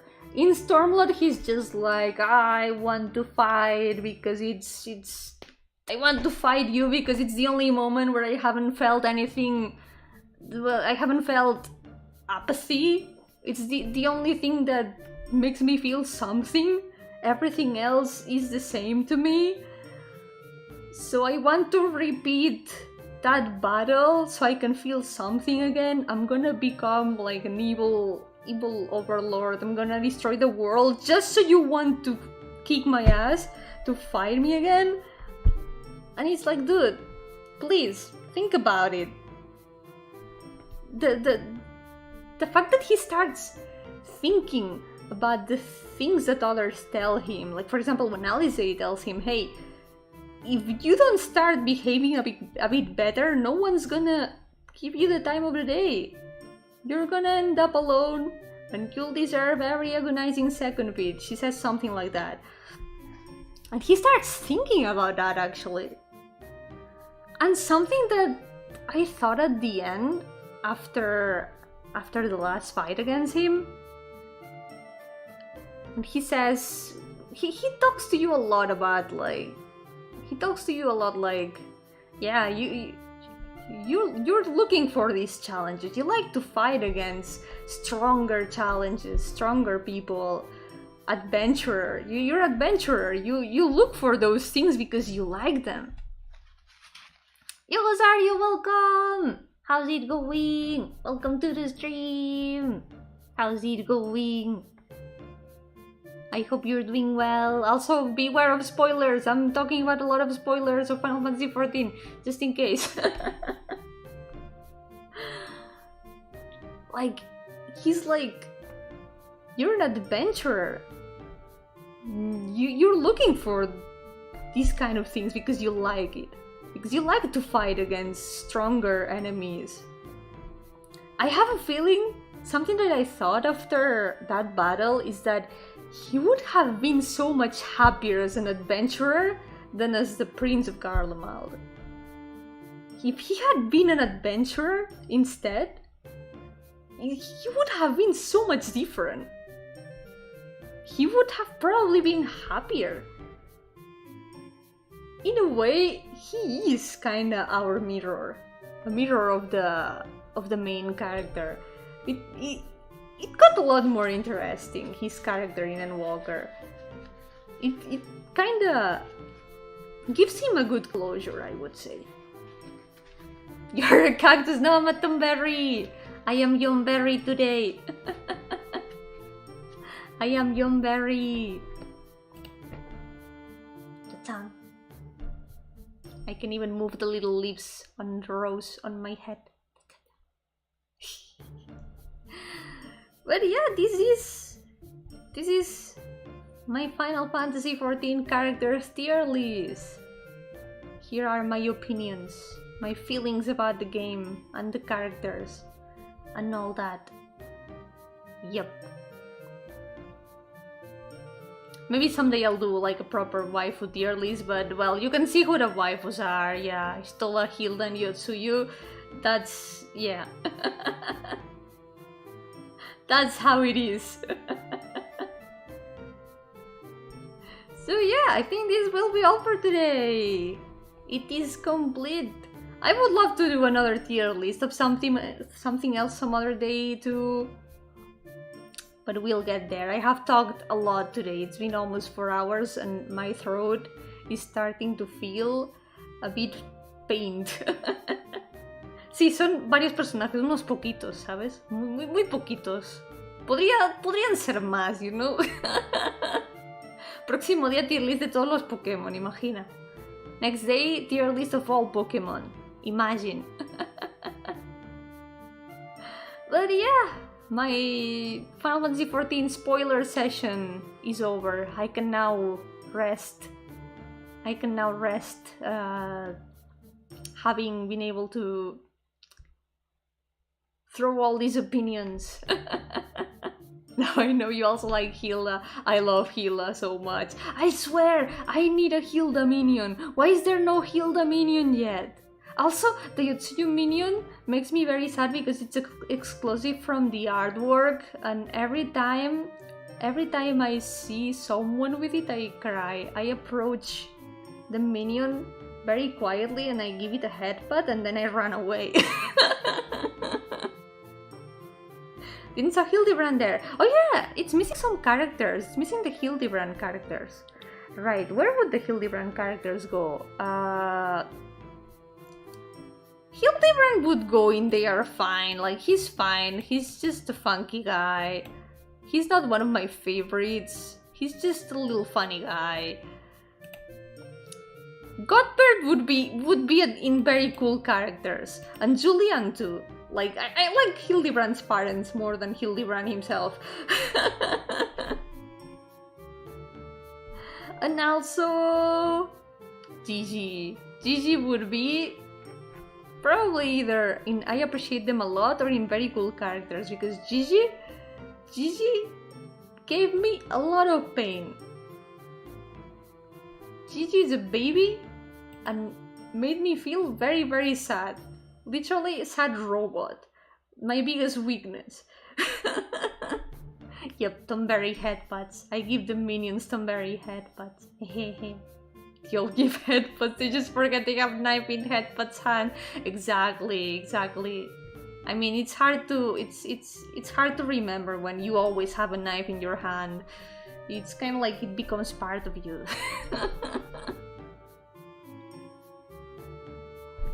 And also, I've been suffering a lot because I also want the Emetzelk and Hitlodeus minions, and they are super expensive and they are super difficult to get. I need to save up like 40 million gil or something because they are so expensive.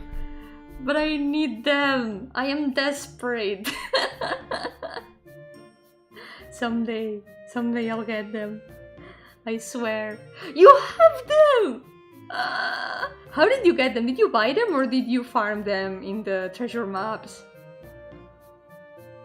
Because every time I think about farming treasure maps... Well, and it's not just treasure maps. It's treasure dungeons. It's even worse. Like, who thought that it was a good idea? Why does this game keep trying to keep them away from me? Which minion might be willing to sell if I have it?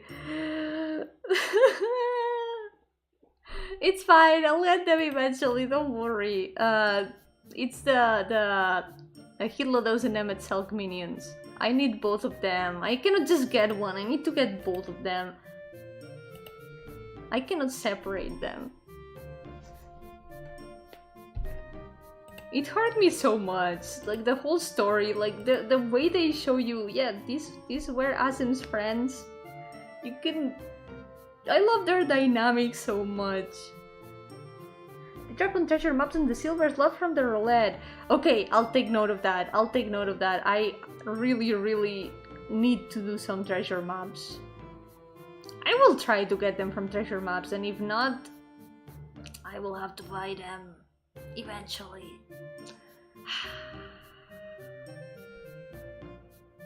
Someday I will get them. They cannot keep them away from me forever. I had to buy one minion. Which one? I did get a bunch of minions from the market board. A lot of the cheapest ones, more or less, because I wanted to complete a little bit more of the minion collection. Farm the maps on the past map on ENDWALKER. Yeah. I know where the maps are from. I looked at the wiki to see where I could get them, and that's when I realized that they are from treasure dungeons. Man, why did it have to be treasure dungeons?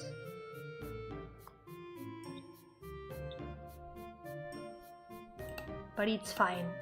Eventually I'll get them. With level 67, wouldn't it be 87? It was a minion of the NPC that shared my PC's name. Oh, which one? I was wondering how it would feel to have like an NPC have the same name as your character. It must be a bit awkward sometimes.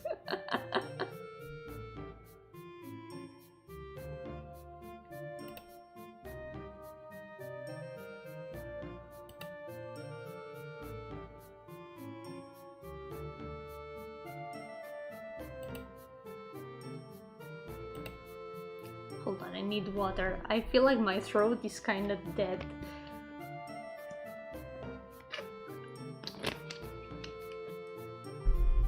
I think I'll be leaving it here for today, and maybe some other day we can do some more tier lists. For now, I don't know when I'm gonna stream next. Tomorrow I'm gonna be on Rushi and Alef's channels, because we're gonna keep reading Homestuck. And after that, I'll probably be back on Monday with the Pain Monday, and maybe I'll do like this past week actually. Maybe I can recover the, what's it called? The Lost Pain Monday that we still haven't done on Sunday.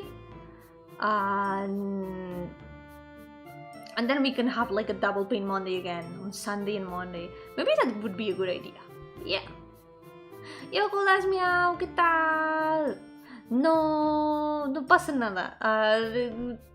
Podemos sacarte ya del sótano, pero solo si lo prometes. No está bien comer gente. Do a fighting game tier list so we can judge you again.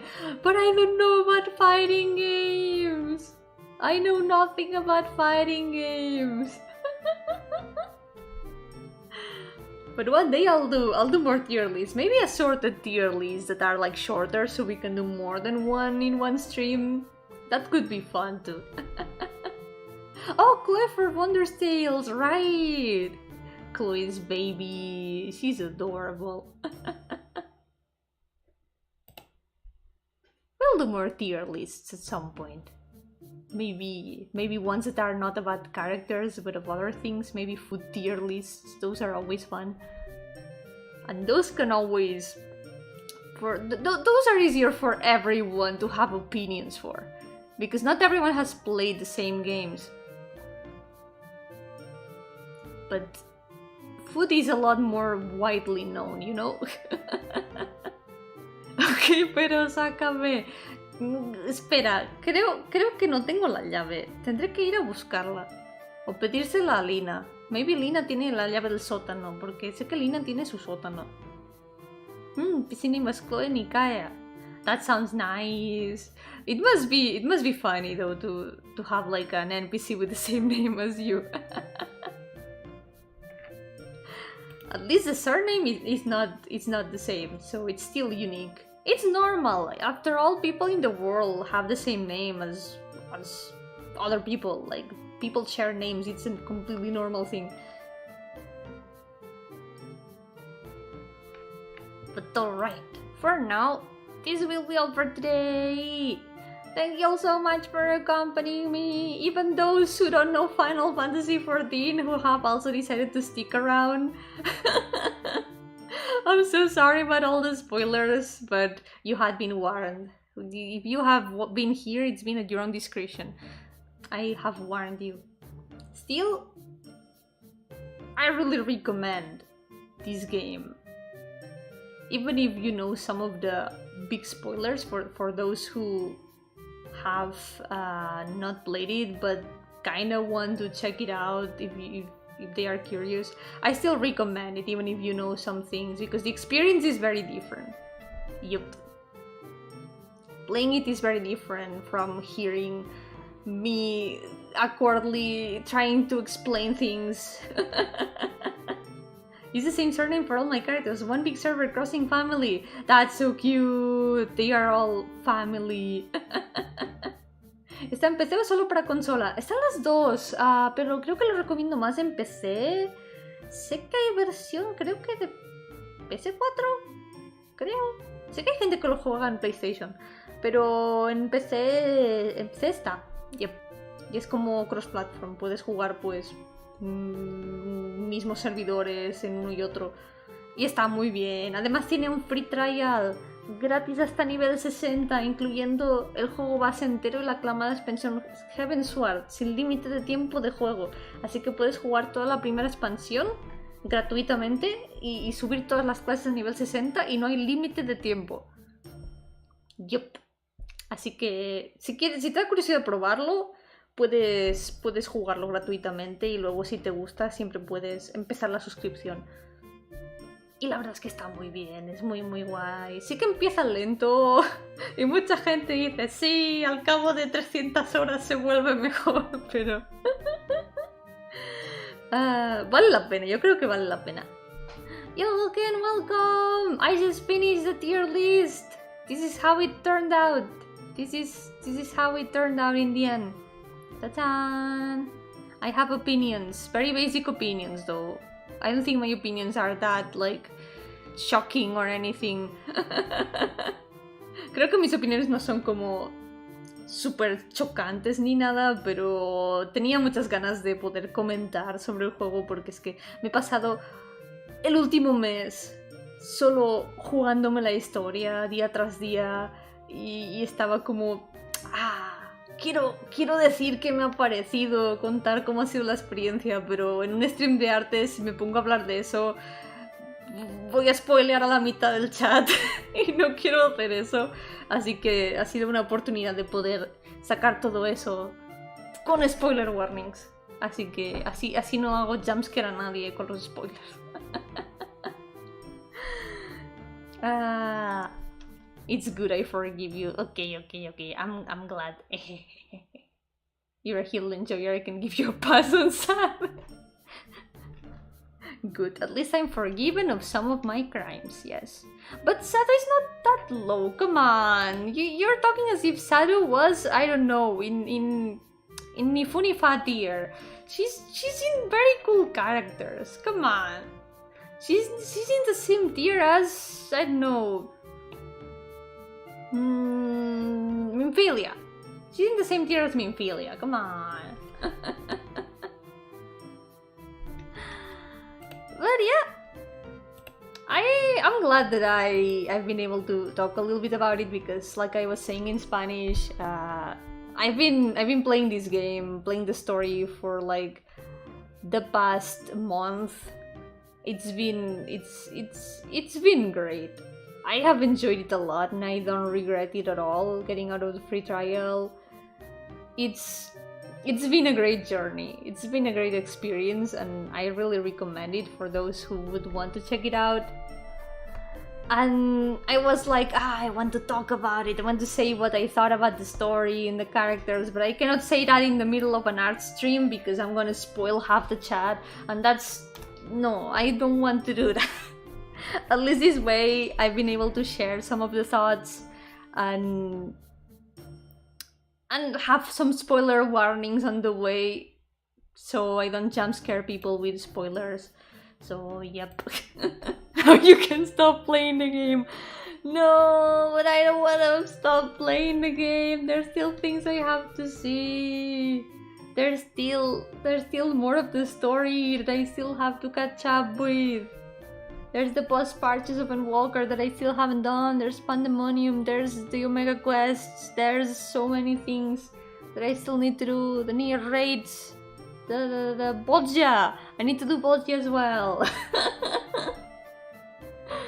Just have a just spoiler chat stream. But I don't want to do that very often because of course a lot of people don't want to get spoiled, so I don't want to keep them away from the streams. I feel like it's kind of like alienating a little bit, and I don't want to keep people away from like participating if they want, just not to get spoiled. I feel kind of bad, but at least I'm glad I was able to do this tier list here and share some of the thoughts. So thank you all so much for accompanying me in this not so controversial tier list. Thank you so much. Thank you all for accompanying me today, even those who don't know Final Fantasy XIV and who have decided to stay here just for the sake of it, just because. So for now, thank you all so much for coming. I'll be back maybe on Sunday or Monday with more Pain Mondays because we need to recover still one Pain Monday, and I guess Pain Monday is gonna be a normal Pain Monday. So yeah, I'll be back. But for now, thank you all so much for accompanying me today once more. I've said that like 3 times anyway. That you're enjoying Final Fantasy XIV as much as I do. It's really a great game. It really is. It's gonna stick with me for a very long time, I think. Probably forever. I don't want to ever forget it. It's been a great journey. It has been worthwhile. So for now, bye bye everyone. Take care and I'll see you next time. Por ahora, cuidaos mucho y nos veremos en la próxima. Bye bye. Until Monday. It's gonna be Monday. Bye bye. Cuidaos mucho y hasta la próxima. Bye.